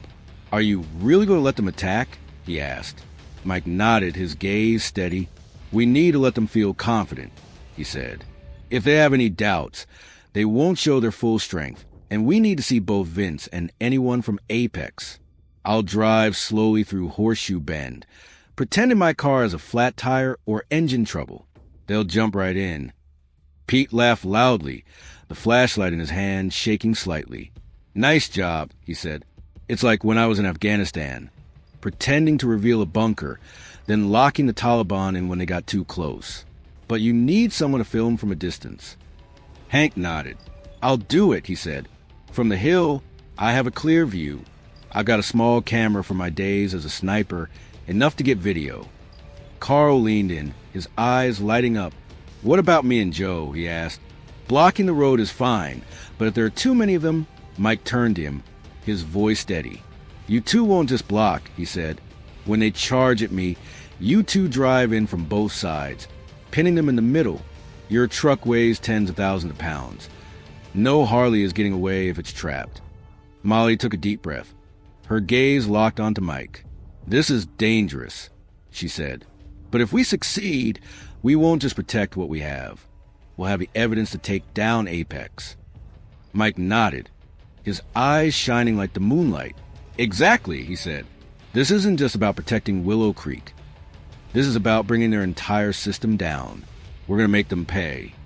The desert wind howled through, carrying a chill and a fresh sense of tension. This small group, once just ordinary drivers, was now gearing up for a clever plan, turning their weaknesses into strengths, ready to face the Iron Vipers and Apex Health Corp with the very confidence of their enemies. The crescent moon in the Nevada sky was fading as the first rays of dawn broke in the east, painting the Willow Creek sky a soft orange. Mike Callahan's crew huddled around the old wooden table, the map of Highway 95 pinned down, with a few small rocks to keep the desert wind from blowing it away. The plan to lure the Iron Vipers into a trap was laid out, and the atmosphere in the parking lot was no longer quiet night, but filled with a tense hope, like the moments before a real battle begins. Mike said, "We're going to make them pay," and his gaze was not just determined but sharp, like a soldier ready for action. Mike turned to the group, his gaze sweeping over each person. Molly, with her quiet resilience. Joe Baxter, with his seasoned police experience. Carl Simmons, exuding the calm of a veteran driver. Tommy Hayes, brimming with youthful enthusiasm. Pete Torres, with his technical mind. And Hank Miller, with his sharp eyes. We have a few hours before the sun fully rises, he said, his voice low but clear like command. The Iron Vipers won't wait long. They want my shipment before it hits Fallon, and Horseshoe Bend is where they'll make their move. We need to be ready right now. Joe Baxter nodded, his hand gently patting the cabin of his Kenworth. I'll check the truck one last time, he said. If I'm blocking the south end of Highway 95, I need to make sure it's running smoothly. I don't want to break down in the middle of the road. Carl Simmons walked over to his truck, an old but still powerful Peterbilt. I'm worried about the north side of Willow Creek, he said. My rig weighs 70,000 pounds, enough to shut down the road if needed. I'll fire up right away. The engines roared to life from both trucks, echoing to the lot like a silent declaration of war. Pete Torres, with the muscular build of a combat engineer, patted his black Mack truck. I'll head up to Horseshoe Bend first, he said, his voice brimming with confidence. I've got some steel in the back that'll reinforce the cabin, so no Harley can crash through. When you make your run, Mike, I'll block the road right behind you. Hank Miller nodded, holding a small binocular and a camera from his days as a marksman. I'll go up the hill on the west side of Horseshoe Bend, he said. From there, I can see the whole curve on video and report the position over the radio. If Vince shows up, you'll know right away. Tommy Hayes clutched the CB radio tightly, looking at Mike with bright eyes but still a hint of worry. What do I do now? He asked, his voice soft yet determined. Mike turned to him, placing a hand on his shoulder like an older brother. You stay here with Molly, he said. Listen to Channel 19 or any channel that has a strange signal. If they make contact, you'll hear it. Let me know right away over the air. Tommy nodded, his eyes lighting up with a new sense of responsibility. I won't miss a thing, he said, his voice more confident. Molly walked over to Mike, holding a steaming cup of freshly brewed coffee. I can't drive like you folks, she said, handing the cup to him, but I'll keep the cafe as our communication hub. If anything comes up, I'll call over the radio or Joe's phone. Mike took the cup, the warmth spreading through his callous hands. You're the heart of Willow Creek, Molly, he said, his voice deep yet warm. Without you, we wouldn't be standing here like this. Molly smiled, her eyes shining with a hint of pride. Mike returned to his international, checking the cargo one last time to ensure the ventilator and antibiotics were securely locked, ready for the 80-mile trip to Fallon.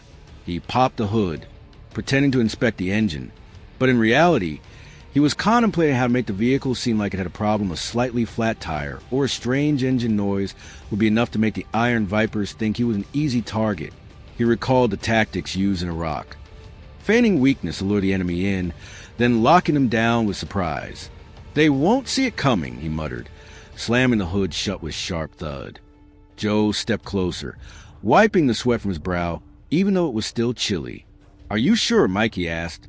If there are too many of them, or if that guy from Apex shows up, we could get overwhelmed. Mike turned to him, his gaze steady. I'm sure, he said. They're numerous, but they don't know we're ready. When they charge in, Pete and Hank will block the way up top, and you and Carl will push from below. They won't have an escape route, and we'll have the evidence we need. Joe nodded, his eyes lighting up with confidence. All right, I trust you. Pete fired up the Mack truck, the engine roaring like thunder. I'm heading out, he said, climbing into the cab. Hank, ride with me. I'll drop you off on the hill and then head down to block the road. Hank nodded, slinging a small bag containing his binoculars and camera over his shoulder. See you at Horseshoe Bend, he said to Mike, then followed Pete. The Mack truck rolled out, kicking up a cloud of red dust as it left the parking lot, heading north on Highway 95. Carl and Joe climbed into their truck, the roar of the Kenworth and Peterbilt engines blending together, creating a powerful symphony that echoed across the desert. Good luck, Mike, Carl shouted to the cabin window. Don't let them get the goods that easily. Mike gave a faint smile. No way, he replied, his voice steady. They'll pay a price before they even touch it. Molly and Tommy stood close to Molly's diner, watching the trucks pull away. He can do it, right? Tommy asked, his voice tinged with worry. Molly placed her hand on his shoulder, her gaze steady. Mike can do more than just that, she said. He's going to make them regret coming here. Tommy nodded, turning on the CB radio, the crackling sound echoing like a promise that he wouldn't miss a single signal. Mike climbed into the cabin of the International, firing up the engine with its familiar, deep roar. He glanced in the rear-view mirror, seeing the lights from Molly's diner flickering like a little lighthouse. The plan was set in motion. He would drive through Horseshoe Bend, feigning weakness, and lead the Iron Vipers into a trap. The desert wind swept by, carrying a chill and a thrilling sense of urgency. It was no longer about waiting, but about action. Mike pressed the gas, the truck rolling onto Highway 95, heading north, where a clever battle was about to unfold. If you feel your heart racing as Mike and his team turn those trucks into weapons against evil, hit like and subscribe to the Legendary Narratives channel right now. This story of courage and unity is just getting started, so don't miss a single moment. Thank you. The dawn light had now flooded the Nevada desert, casting a soft golden hue over Highway 95 as Mike Callahan's International rolled toward Horseshoe Bend, 10 miles north of Willow Creek. The steady rumble of the engine echoed in the cabin, but Mike kept his speed slow, gripping the steering wheel tightly, his sharp eyes scanning the rear-view mirror. The plan was in motion. He was the bait, luring the Iron Vipers into the trap his team had meticulously set. Pete Torres and Hank Miller were positioned up ahead. Joe Baxter and Carl Simmons were waiting at Willow Creek, while Molly and Tommy Hayes kept watch from Molly's diner. Everything now hinged on precision and trust. Mike took a deep breath, the smell of diesel mingling with the dry air of the desert filling his lungs. He recalled the days in Iraq when he drove through the desert under a hail of bullets, pretending to be weak to lure the enemy in, then striking back unexpectedly. Today was no different, but instead of guns and ammo, he was using a truck and his wits. He glanced down at the clock, 6:15 a.m. "They'll be here soon," he muttered, then deliberately slowed down as he approached the bend at Horseshoe Bend, pretending like the truck was having issues. He gently tapped the brakes, letting the International sway a bit, as if the tire was just flat enough for anyone watching to take notice. From the hill on the west side of Horseshoe Bend, Hank Miller scanned through binoculars, his sharp eyes locked onto Mike's vehicle. "He's doing well," he whispered, turning on his small camera to record. Below, Pete Torres had parked the 80,000-pound Mack truck across the northern exit, its steel-reinforced cabin ready to block the road when needed. Over CB radio, Hank's voice came through clearly. "Mike, you're coming into range, but get ready." Mike nodded even though Hank couldn't see him, gripping the steering wheel tightly, his gaze sweeping past the dry bushes and low hills that were the perfect hiding spots for the Iron Vipers. At Willow Creek, Molly stood behind the counter of Molly's diner, gripping Joe's phone tightly, her eyes fixed on Tommy, who was pressing his ear to the CB radio. "Anything yet, Tommy?" she asked, her voice low but tense. Tommy shook his head, then suddenly raised his hand. "Wait," he said, his voice urgent. "I'm picking something up on Channel 19. He's slowing down. Get ready." Molly furrowed her brow, her heart racing. "It's them," she said, then called over the radio. "Mike, they're talking about you. Be careful." Mike heard Molly's voice crackling over the radio, his gaze darkening but showing no sign of wavering. "Good," he replied, his tone low. "Let them come." He slammed on the brakes harder, stopping the car right in the middle of Horseshoe Bend, pretending to pop the hood as if checking the engine. The desert wind blew through, carrying a false sense of calm, but he knew the trap was set. In the distance, the roar of a Harley engine pierced the air, sharp and chaotic, echoing across the low hills. Mike looked up, his eyes lighting up with a cold smile. "They're here," he murmured. The Iron Vipers were charging in, thinking they had the upper hand, but they had no idea that Willow Creek had transformed into an army, and Mike Callahan was no easy prey. The dawn light had flooded the Nevada desert, casting a brilliant golden hue over the Horseshoe Bend curve on Highway 95, but the atmosphere was anything but peaceful as the roar of a Harley-Davidson engine echoed from afar, sharp and chaotic, like a pack of hungry wolves charging in. Mike Callahan stood next to his International, the hood propped open as if the vehicle had just broken down, his hands resting casually on the edge of the truck, but his sharp gaze was locked onto the southern road, where the engine noise grew louder. The plan to lure the Iron Vipers was underway.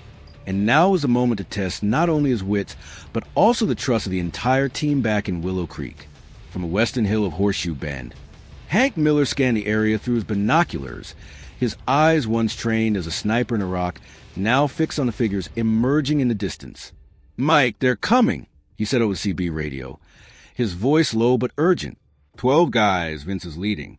There are 2 black SUVs following about 200 yards behind. You ready? Mike nodded, even though Hank couldn't see him, gripping the radio tightly. "Ready," he replied, his tone icy. "Start recording, Hank. We need everything." He glanced in the rear-view mirror, watching the red dust swirl as the bikers approached just as he had predicted. They couldn't resist an easy target. At Willow Creek, Molly stood behind the counter of Molly's diner, gripping Joe Baxter's phone tightly, her eyes fixed on Tommy Hayes, who was listening intently to the CB radio. "Mike just reported them coming in," Tommy said, his voice trembling slightly but trying to stay calm. 12 guys and 2 SUVs, that's more than yesterday. Molly took a deep breath, her hands tightening even more. "Oh my God, how can we handle that?" she murmured, then called over the radio. "Joe, Carl, they're more than we expected. Are you guys ready?" From the Kenworth south of Willow Creek, Joe's voice came through. "Ready. I'm in position." Carl, from the Peterbilt to the north, replied, "Me too. Let them come. They won't get through. On Horseshoe Bend." Mike heard the Harley roar louder, the sharp revving now less than half a mile away. He bent down, pretending to check the engine, but every sense in him was on high alert, just like when he sensed enemies in Iraq. In the distance, Vince Rattler Dawson led the pack of Iron Vipers, his black hair tied back whipping in the wind, his eyes gleaming with aggression and confidence. He raised his hand to signal, and the 11 other bikers spread out, surrounding the International from both sides like a pack of predators. The engine noise faded as they came to a stop about 20 feet from Mike, and Vince stepped off his bike, his studded boots thudding against the gravel with a sharp thud. "Hey, driver," Vince called out loudly, his voice echoing through the stillness of the desert. "Nice ride, but it doesn't look like it's running too well, does it?" He smirked, his gaze drifting over Mike's cargo hold where the ventilators and antibiotics that Apex Health Corp was craving were stored. The group of bikers chuckled menacingly, a few of them pulling out wrenches and metal bars, ready for action. Mike stood tall, turned to face Vince, his expression calm but as cold as steel. "Maybe," he replied, his tone flat, "but I don't need to go fast and make a delivery. I just need to get to the right place." Vince let out a loud laugh, the dry sound echoing across the low hill. "Stubborn, aren't you?"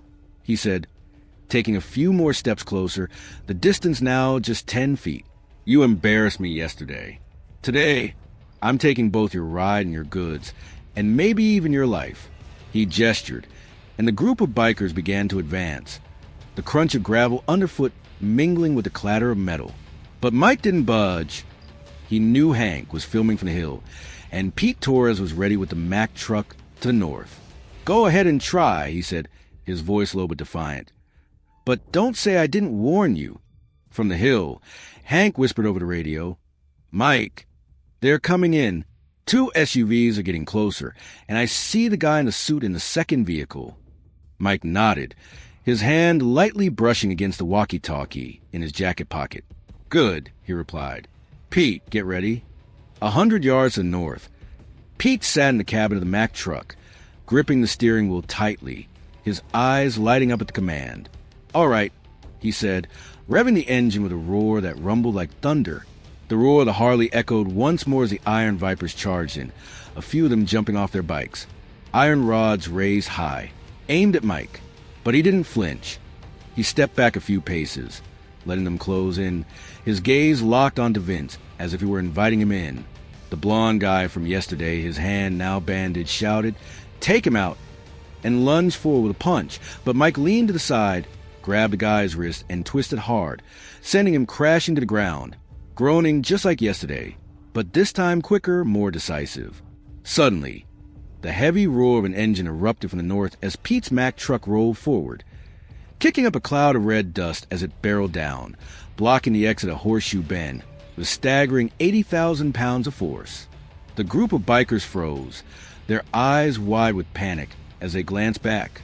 At the same time, the engines in the south echoed as Joe and Carl drove their Kenworth, and Peter built up from Willow Creek, pinning the Iron Vipers in between like a massive vice.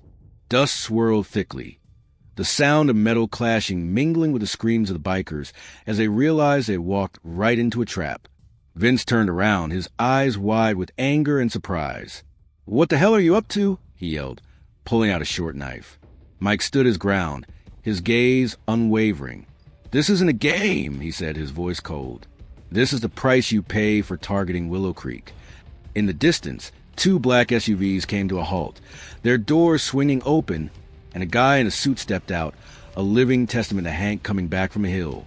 The desert wind howled, carrying with it red dust and a sense of dramatic tension. Mike's trap had been set, and the Iron Vipers, along with Apex Health Corp, were about to confront a nightmare they never saw coming.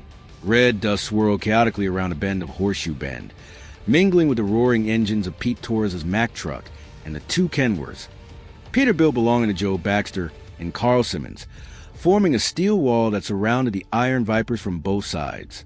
The morning sun pierced through the haze, illuminating the silhouette of Mike Callahan standing behind the line of his International, flanked by Vince Rattler Dawson and the gang of bikers in front, while 2 black SUVs sat 100 yards away, where a suited man had just stepped out, his eyes wide with confusion as he took in the chaotic scene. Mike's clever plan had come to a close, but the real climax was just beginning. Vince roared, the short knife in his hand glinting in the light, his eyes burning red with rage as he realized he had been trapped. "You think these trucks are enough to stop me?" he shouted, his hoarse voice drowning out the howling desert wind. The Iron Vipers, even caught between 3 trucks weighing tens of thousands of pounds, were still fierce. A few of them jumped off their bikes, iron rods and wrenches raised high, charging toward Mike like a pack of cornered beasts. But Mike stood firm, his cold gaze locked onto Vince, his hands relaxed but ready to react, just like he had done in Iraq. From the Western Hill, Hank Miller recorded video through a small camera, his other hand gripping binoculars as he focused on the 2 SUVs.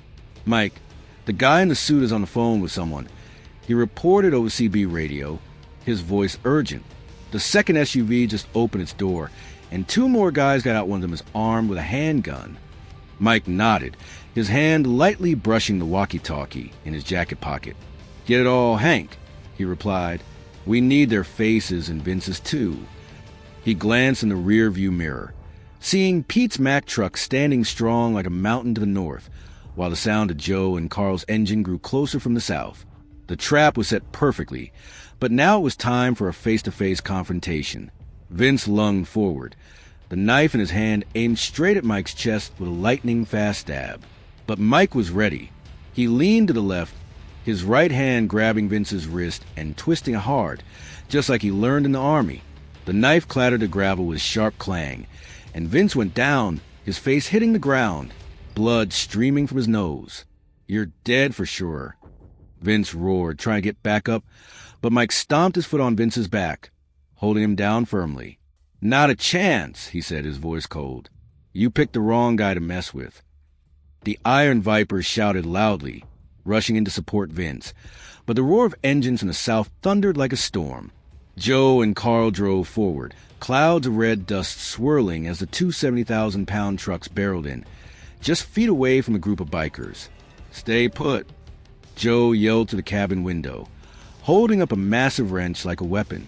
Carl didn't say a word, but his seasoned gaze to the windshield was enough to make a few of the bikers hesitate, the metal rod in their hands clattering to the ground. From the north, Pete jumped down from the Mack truck, holding a long steel bar he had taken from the back of the truck. "No one's getting through here," he shouted, his muscular frame as a combat engineer blocking the escape route. The Iron Vipers were in a panic. A few guys tried to run toward their motorcycles, but they were trapped between 3 massive machines with no way out. The sounds of screams and clashing metal echoed, blending with the red dust to create a chaotic yet dramatic scene. At Molly's diner, Molly and Tommy listened to the CB radio, her heart racing as Hank's voice came through. "Mike took down Vince, but the SUV is closing in." Tommy gripped the walkie-talkie, his voice urgent. "Mike, 2 SUVs are coming, one guy's armed." Molly snatched Joe's phone, her hands trembling as she dialed Sam Decker in Reno. "Sam, it's Molly," she said. "The Apex crew is at Horseshoe Bend. They're armed. Call the cops, hurry." Sam's voice crackled over the speaker. "I'm on it, but be careful, they might play dirty." At Horseshoe Bend, Mike looked up as two black SUVs came barreling in, kicking up a cloud of dust as they skidded to a stop about 50 yards away. A middle-aged man in a suit with silver hair and a cold gaze stepped out, phone in hand, shouting, "Stop right there or you're dead." Beside him, a tall, burly guy in a black jacket raised a handgun, the barrel aimed directly at Mike. The Iron Vipers, though cornered, cheered excitedly at the sight of reinforcements, but Mike remained unfazed. He knew this was his chance to expose Apex Health Corp. "Hank, turn the guy with the gun," Mike said over the radio, his voice low but sharp. From the hill, Hank adjusted the camera. "Got it, I see him." Mike took a step forward, his gaze locked onto the man in the suit. "Who are you?" he asked, his voice echoing through the red dust. The man in the suit smirked, holding up his phone as if recording. "You don't need to know," he replied. "But you just stirred up trouble with someone you shouldn't mess with. Let Vince go. Hand over the car, or I'll put a bullet in your head." Mike smiled coldly, his gaze locked on the guy. "Go ahead, shoot," he said, his voice dripping with challenge. "But you won't get away with it. It's all being recorded." The man in the suit hesitated, his eyes scanning the low hill, but he didn't see Hank. "Are you bluffing?" he growled, signaling to his gunman. But before the guy could pull the trigger, the faint but growing sound of police sirens echoed from the direction of Willow Creek. Joe shouted from the cabin, "The cops are here!" Carl blared the horn of the Peterbilt, the shrill sound drowning out the cries of the Iron Vipers. The guy in the suit turned around, panic in his eyes, as he saw dust kicking up from the south. Sam had called for backup.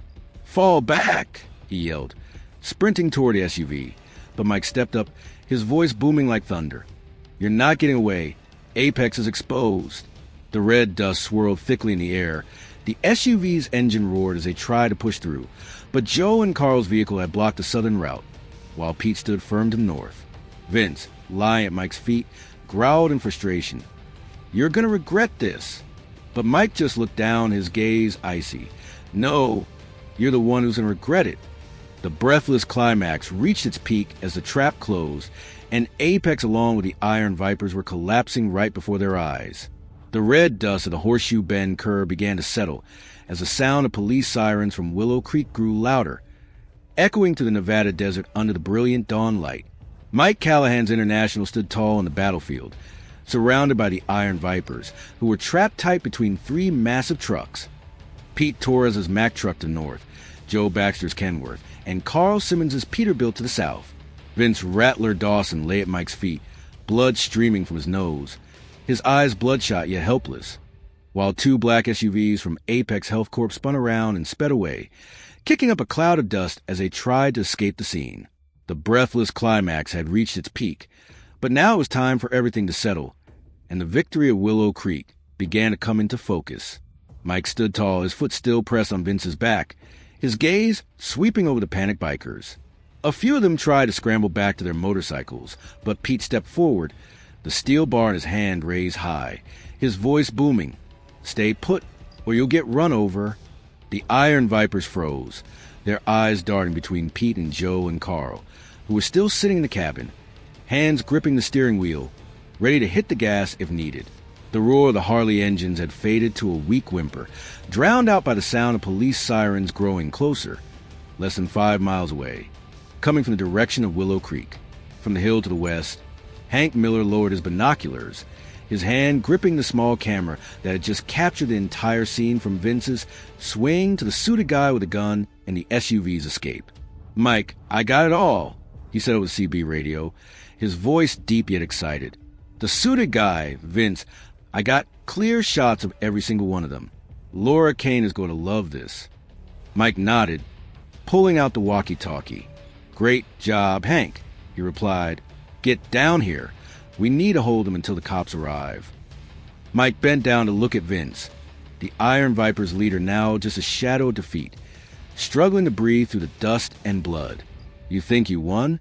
Vince growled, his hand clutching gravel but lacking the strength to fight back. Mike smiled coldly, his gaze unwavering. "No," he said, his voice deep yet sharp. "I don't need to win. I just need you to lose. And you've lost." He lifted his foot off Vince's back, leaving him there, his eyes filled with hatred yet powerless as the sound of police sirens approached, less than 2 miles away. At Molly's diner, Molly and Tommy Hayes stood behind the counter, her eyes lighting up as she heard Hank on the radio. "They did it, Tommy," she exclaimed, wrapping her arms around the young driver. Tommy nodded, his voice trembling with excitement. "Mike took down Vince, and the cops are on their way." Molly snatched Joe's phone, calling Sam Decker in Reno. "Sam, it's Molly," she said, her voice urgent yet filled with pride. "We've got them blocked with more evidence. The police are on their way to Horseshoe Bend." Sam's voice crackled through the speaker. "Great. I just told the Nevada police to contact the FBI. Hang in there." At Horseshoe Bend, Pete walked over to Mike, lowering the steel rod in his hand as he saw the Iron Vipers no longer putting up a fight. "You did it," he said, his voice filled with admiration.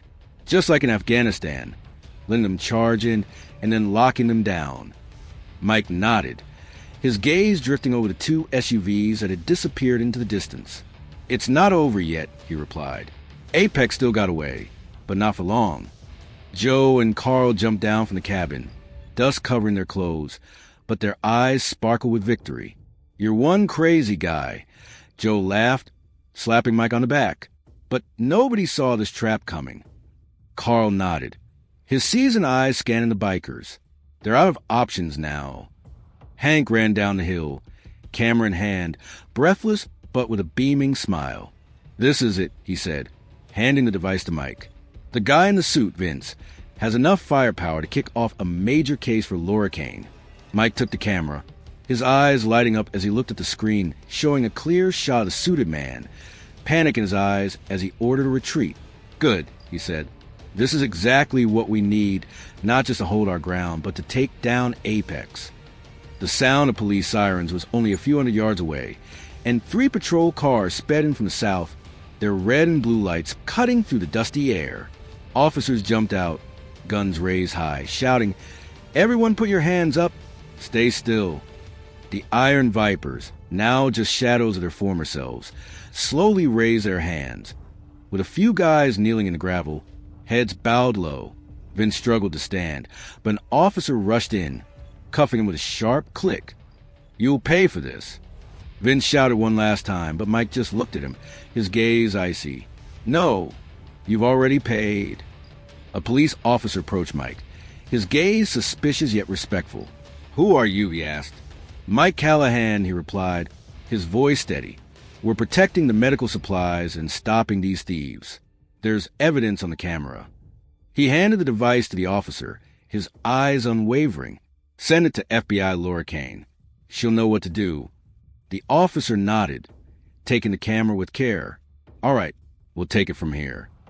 The red dust gradually cleared, sunlight revealing the scene of the Iron Vipers handcuffed, Harley bikes scattered everywhere, and Mike's crew standing in the midst of victory. Pete slapped Hank on the back, laughing heartily. "Just like a real battle." Joe and Carl approached, their eyes shining with pride. "Willow Creek is no place for jokes," Carl said, his tone deep but resolute. Mike turned back to the International, checking that the cargo of ventilators and antibiotics was still secure, ready to head to Fallon. He took a deep breath, the smell of dust and diesel filling his lungs, but now it was a scent of victory. "We're not done yet," he said to the team, his voice low but powerful. "Apex is still out there, but today they know they messed with the wrong people." The desert wind blows through, bringing back a sense of peace to Horseshoe Bend. The climax is past, but the story of Willow Creek is just beginning. A small army has defeated a larger foe, and the road ahead promises new battles. The morning sunlight now flooded the Nevada desert, casting a warm golden layer over the parking lot of Willow Creek, chasing away the lingering chill from the night before. The sound of police sirens had faded, replaced by the cheerful chatter and laughter coming from Molly's diner, where Mike Callahan's crew gathered after their nail-biting victory at Horseshoe Bend. The Iron Vipers had been handcuffed and taken away in a police car, with Vince Rattler, Dawson growling in frustration as he was shoved into the vehicle, while 2 black SUVs from Apex Health Corp had vanished on the highway, but not without leaving a trace. Hank Miller's camera, capturing clear footage of the suited man and the gang of bikers, was now in the hands of police, on its way to Laura Kane at the FBI. The climax had passed, and now it was time for Willow Creek to savor the victory, but more importantly, to understand what it truly meant. Mike sat in his usual corner booth at Molly's Diner, a hot cup of coffee in hand, his gaze quietly observing the group of Molly behind the counter with their bright smiles. Joe Baxter and Carl Simmons animatedly recounted their latest battle, while Pete Torres and Hank Miller checked the cameras, and Tommy Hayes pressed his ear to the CB radio, listening for updates from the highway. His international truck, loaded with medical supplies still safe, had just delivered to St. Jude Hospital in Fallon, 80 miles away, right after the police left. This shipment didn't just carry ventilators and antibiotics. It also brought the hope that this small group had fiercely protected with all their courage. Molly stepped out from behind the counter, holding a tray of freshly made sandwiches, and set it down on the table with a cheerful clink. "Everyone dig in," she said, her voice warm and inviting. After last night, no one should go hungry. She looked at Mike, her eyes shining with gratitude. "Mike, I never thought Willow Creek could pull off something like stopping a whole gang of thieves and exposing Apex. How did you stay so calm?" Mike gave a faint smile, raising his coffee cup to his lips. "It wasn't calm," he said, his tone deep yet sincere. "It's because I knew we had each other." Joe Baxter clapped his hands on the table, laughing heartily. "You're right," he said, his eyes sparkling like a former cop. "I used to think I was good at handling trouble back in Carson City, but that trap at Horseshoe Bend was something I'd never seen before. You've turned us into a team, Mike." Carl Simmons nodded, his hands braced on the table, his seasoned gaze scanning the room. "I've been driving for 30 years, he said, "but I never thought trucks could be turned into weapons like that. We're not just protecting our goods. We're teaching those Apex guys a lesson." Pete Torres set the camera down, his eyes shining with a hint of pride. "Just like in Afghanistan," he said, "using what we have to fight against the stronger. But this time, it's not for war. It's for those who need medicine." Hank Miller nodded, his hand stroking the small binoculars. "That video is our ammunition," he said. "Laura Kane will use it to take down Apex. I bet she's grinning from ear to ear in the FBI office right now." Tommy Hayes looked up from the CB radio, his voice bubbling with excitement. "I just heard from Roy at St. Jude's Hospital in Fallon. They received the shipment. They said thanks to us, they have enough ventilators for the emergency room today." He glanced at Mike, his eyes shining bright. "You really did it, Mike." Mike nodded, his gaze softening as he looked at the young driver. "It wasn't just me," he replied. "It was all of us. You heard the radio. Molly kept us connected. Joe and Carl blocked the roads. Pete and Hank set the traps. Each of us played our part." Molly sat down next to Mike, her hands resting on the table, her eyes scanning the room with emotion. "Willow Creek used to be just a pit stop," she said, her voice trembling slightly. "I opened this diner 20 years ago to support my kids, to give drivers like you a place to rest. But today, it's become something bigger than just a spot where people stand up against what's wrong." She paused, her gaze locking onto Mike. "You've made us see that we're stronger than we ever imagined." Mike set his coffee cup down, his gaze sweeping over the crowd, not the cold stare of a soldier anymore, but the look of someone who has found new meaning. "In Iraq," he began, his voice deep yet filled with emotion, "I learned that strength isn't about guns or numbers. It's about the people standing beside you. Today, we're not just protecting our own. We're looking out for each other, for those in Fallon whom we don't even know. That's something Apex and Iron Vipers will never understand." Joe nodded, gripping his coffee cup tightly. "They think we're just a bunch of drivers," he said, "but they forget that these roads are ours. We know every twist and turn, every stop. They can't take away what belongs to us." Carl chuckled softly, his eyes lighting up. "And they have no idea we're willing to fight back," he said. "That trap isn't just about the trucks. It's about our guts." Pete and Hank exchanged a glance. Then Pete spoke up. I used to think that after serving in the military, I wouldn't have anything left to fight for. But today, I realize I was wrong. We fight for those who need us. Hank nodded, his voice low but firm. And we don't win with guns, but by standing together. Tommy stood up, his eyes shining with newfound pride. I never thought I could do anything great, he said. But today, I'm part of this team, and I'm going to tell anyone who'll listen on Channel 19. Laughter erupted around the table. Easing the lingering tension from the battle, Mike looked around, feeling the strength from these ordinary people who weren't heroes from books, but those who dared to stand up when it mattered. We didn't just defeat the Iron Vipers, he said, his voice deep yet resonant. We proved that a small group can achieve great things not for money or power, but for what is right. That is the message of Willow Creek today. The sunlight streamed to the windows of Molly's diner, casting a warm glow over the group. The gentle desert breeze whispered softly, bringing back a sense of peace. But not just peace, there was a hope that this story would spread far and wide, inspiring others on the endless roads of America. The midday sun was shining brighter now, streaming through the windows of Molly's diner, casting a warm glow over Mike Callahan's group, highlighting their smiles and the bright glimmers in their eyes after their victory at Horseshoe Bend. Tommy Hayes' laughter still echoed around the wooden table, mingling with the clinking of coffee cups and plates of sandwiches that Molly set down, creating a rare, cozy atmosphere amidst the arid Nevada desert. But beneath that joy, a deeper emotion was growing, one that went beyond pride in defeating the Iron Vipers and exposing the scheme of Apex Health Corp. It was a realization that Willow Creek had become a symbol of something much greater. Mike sat in the corner of the table, his coffee cup now cold in his hand, his gaze quietly observing Molly's group with the resilience of mother, Joe Baxter with the bravery of former cop, Carl Simmons with seasoned wisdom, Pete Torres with technical prowess, Hank Miller with the sharpness of marksman, and Tommy with the passion of youth. His words, that's a message from Willow Creek today, hung in the air, not just as a closing statement, but as a rallying cry, a fire spreading within each person's heart. Molly stood up, her hands gently wiping the worn apron, her eyes shining with an indescribable emotion. Mike, you're right, she began, her voice deep yet trembling with emotion. I never thought a small stop like Willow Creek could do this, not just protect our goods, but also save lives. But what I saw today wasn't just a victory. It was how we stood together. She paused, looking around the group.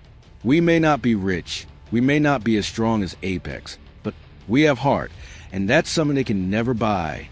Joe Baxter nodded, his hand resting on the table, his former cop's eyes lighting up with agreement. Molly's right, he said.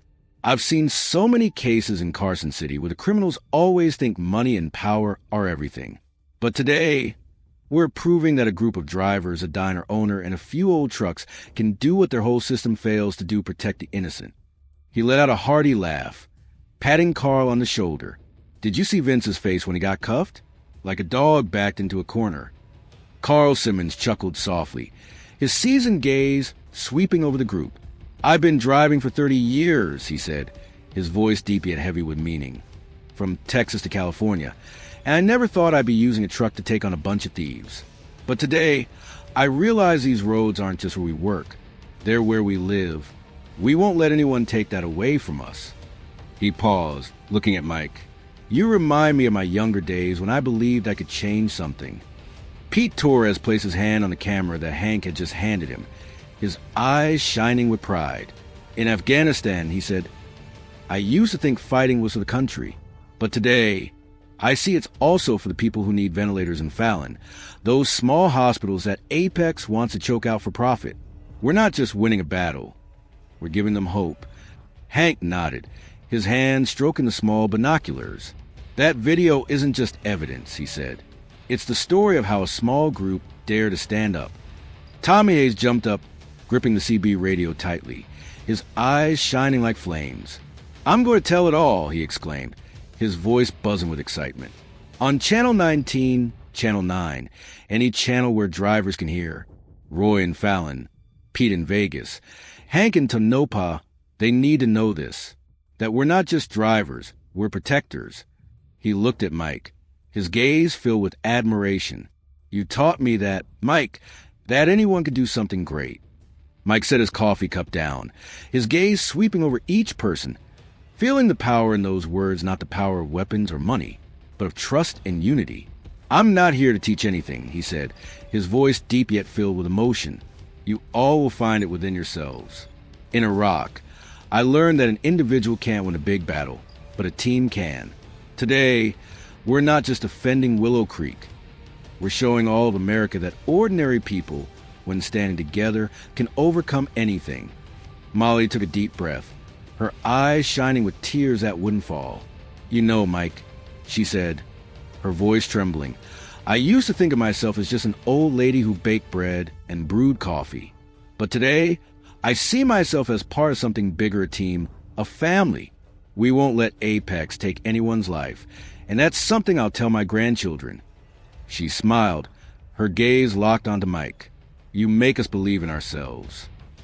Joe stood up, his voice ringing out like a declaration. "Willow Creek isn't just a pit stop anymore. It's a fire. And this fire will spread through every driver, every road, every other rest stop. Apex can run, but they can't hide forever." Carl nodded, his eyes lighting up. "I'll tell this story to anyone I meet on the highway," he said, "that we're not just holding on to our goods, we're holding on to hope." Pete and Hank exchanged a glance. Then Pete said, "If Laura Kane uses this video to take down Apex, then this isn't just our victory. It's a win for everyone who's ever been pushed around by them." Hank nodded, his voice steady. "She's going to do it. I know Laura. But what matters is that we started." Mike stood up, his gaze sweeping across the window, where Interstate 95 stretched endlessly. "We're not done yet," he said, his voice deep but resonant. "Apex is still out there, and people like them will try again. But today, we prove that they're not invincible, that people like us, when we stand together, can change everything. That's a message not just for Willow Creek, but for everyone. The desert wind blows through, carrying red dust and a feeling that's more than just victory. It's the beginning of a movement. Molly's Diner is no longer just a place to eat. It's the heart of a story that's spreading, inspiring everyday people all across America." The midday sun had softened over Willow Creek, casting a gentle layer of pale light over the parking lot, bringing with it a rare sense of peace after the tense moments that had just passed. Inside Molly's Diner, the laughter and chatter of Mike Callahan's group began to fade, replaced by the soft clinking of coffee cups and plates being cleared away. The message Mike had just shared, people like us, when we stand together, can change everything, still echoed, not just in this small room, but seemed to stretch out along Interstate 95, through the endless roads of Nevada and beyond. The emotional peak had passed, but its lingering resonance left behind a lasting hope. Mike stood by the window, his gaze fixed on a highway where trucks were starting to roll back in, carrying the stories of Willow Creek to every corner. Molly approached, holding a freshly brewed cup of coffee, and handed it to him with a warm smile. "Aren't you going to take a break, Mike?" she asked, her voice low but filled with concern. Mike accepted the cup, the warmth spreading through his callous hands, his eyes softening as he looked at her. "Not yet," he replied, his tone deep. "But today I feel it's enough because we've done the right thing." Joe Baxter and Carl Simmons stood up, patting each other on the back like brothers after a battle. "You're right, Mike," Joe said, his eyes shining. "This isn't just about winning a game. It's about showing everyone they can stand up." Carl nodded, his seasoned gaze looking far into the distance. "I'll tell this story on every route," he said. "Willow Creek isn't just a pit stop. It's a lesson." Pete Torres and Hank Miller sat at the table, their eyes shining with satisfaction. "That video is going to Laura Kane," Hank said, his voice steady. "Apex isn't finished, but they won't dare underestimate us anymore." Pete let out a hearty laugh, slapping his hands on the table. "We turned the truck into an army," he said. "Who would have thought?" Tommy Hayes, still clutching the CB radio, looked at Mike with eyes full of admiration. "I won't forget this day," he said, his voice soft but resolute. "And I'll tell every driver that we're stronger than they think." Mike nodded, his gaze locked onto him. "Go ahead and tell it, Tommy," he said, "because that's how we keep this fire burning bright." Molly placed her hand on Mike's shoulder, her eyes shining with conviction. "Today, we're not just protecting Willow Creek," she said, her voice trembling slightly.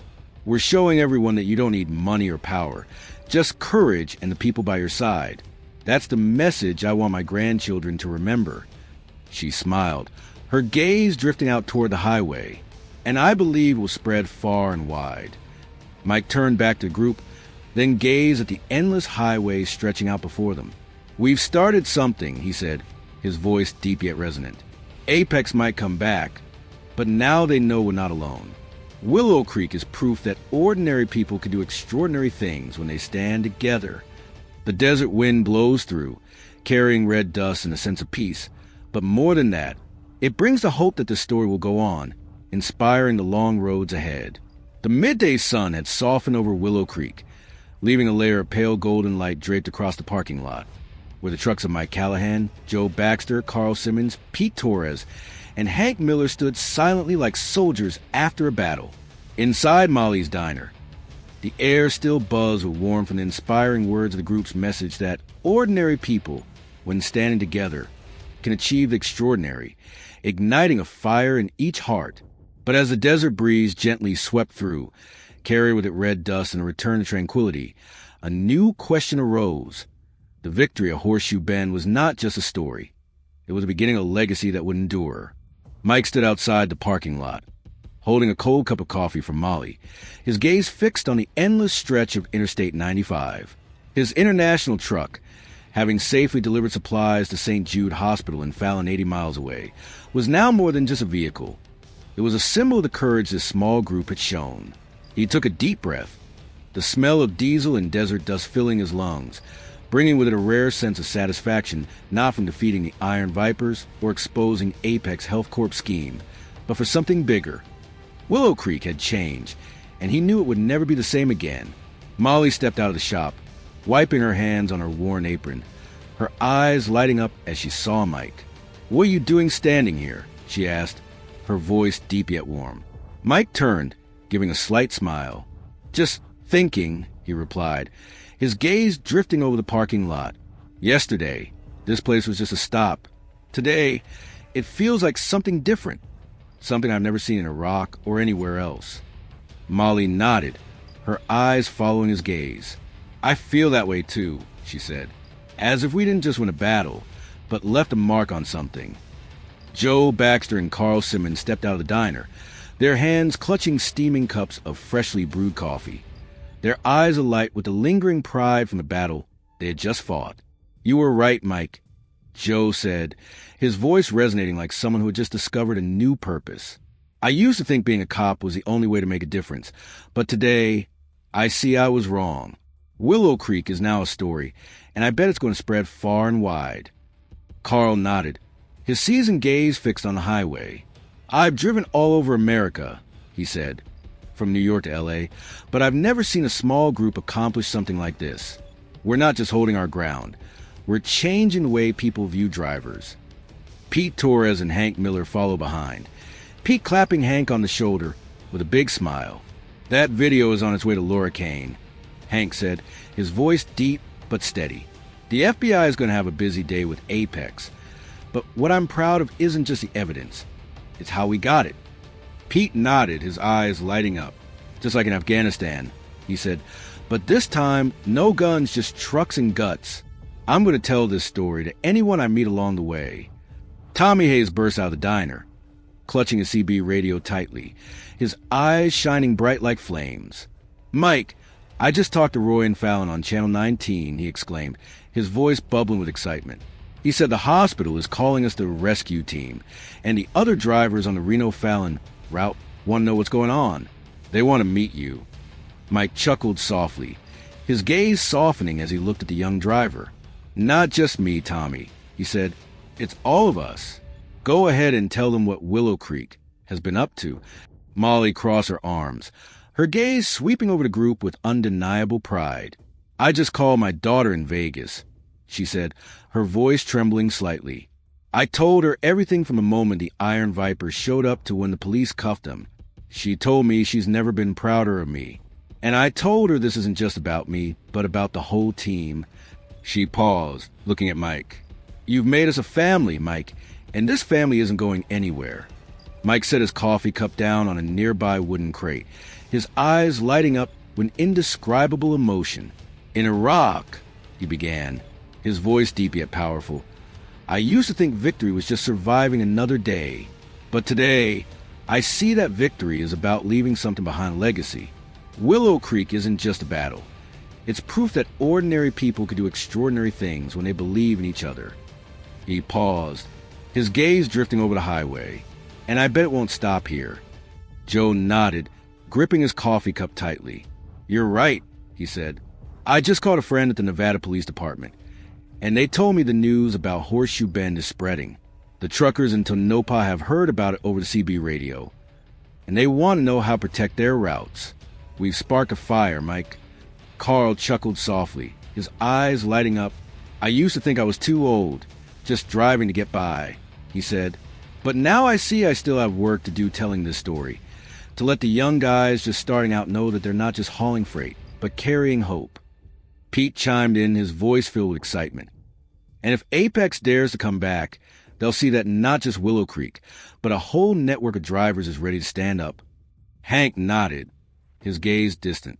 "Laura Kane will take down Apex," he said, "but this legacy belongs to us, the ones who won't let them win." Tommy raised the CB radio, his eyes shining bright. "I'll tell the story every day," he said, "so everyone knows Willow Creek is where it all began." Mike turned back to the group, his gaze no longer that of a cold soldier, but of someone who could see the future. "We did it today," he said, his voice echoing across the parking lot. "But the important thing is that it doesn't stop here. Willow Creek is just the beginning, and this legacy will live on as long as we keep it burning." The desert wind blows through, carrying red dust and a feeling that's more than just victory. It's the beginning of a story that will endure along the long roads of America. The afternoon sunlight had turned golden over Willow Creek, stretching the shadows of the trucks in the parking lot into thin black streaks on the red gravel. Inside Molly's diner, the atmosphere was still warm from the heartfelt words of Mike Callahan's group, where the story of their victory at Horseshoe Bend was not just a memory, but was becoming a flame spreading through each person, each road. The desert wind gently blew through the open window, carried with it red dust and a feeling that the legacy of Willow Creek was not just a fleeting triumph. It was a story that would live on, inspiring others on America's endless highway. Mike stood outside the parking lot, his gaze quietly fixed on Interstate 95, where other trucks began to roll out, carrying news of what this small group had accomplished. Molly walked up to him, holding a freshly brewed coffee, her eyes shining with uncontainable pride. "Mike, did you see?" she asked, her voice low but filled with excitement. "I just heard Tommy on the CB radio saying that drivers in Fallon are calling us the heroes of the highway. They want to know how to protect their route like we do." Mike turned to her, his expression softening. "I see," he said, his voice deep, "and this is just the beginning." Joe Baxter stepped out of the bar, his hand resting on his hip, his eyes sparkling like a former cop as he gazed at the highway. "I just got off the phone with my buddy at the Nevada Police Department," he said, his voice full of excitement. "News about Horseshoe Bend has made it to Reno, and the drivers there are buzzing on Channel 19, asking each other how to deal with those robbers. You were right, Mike, this fire is spreading." He let out a hearty laugh and slapped Carl Simmons on the back as he approached. "What do you think, Carl? Are we becoming legends or what?" Carl chuckled softly, his seasoned gaze sweeping over the group. "I don't know about legends," he said, his voice deep yet heavy with meaning. "But I bet those rookie kids will see us differently. I just talked to a driver in Tonopah over the radio, and he said he's going to share this story with his whole crew. Willow Creek isn't just a pit stop anymore. It's a lesson for anyone brave enough to run the Southwest route." He paused, looking at Mike. "You've made us a part of history, Mike." Pete Torres and Hank Miller stepped out, with Pete holding a small wrench like a keepsake from the battle, while Hank was checking his binoculars. "Laura Kane just got back to me," Hank said, his voice low but filled with excitement. "She received a video that's enough to launch a major investigation into Apex Health Corp. She said this isn't just a case. It's a story that will change the way the FBI views gangs and companies like Apex."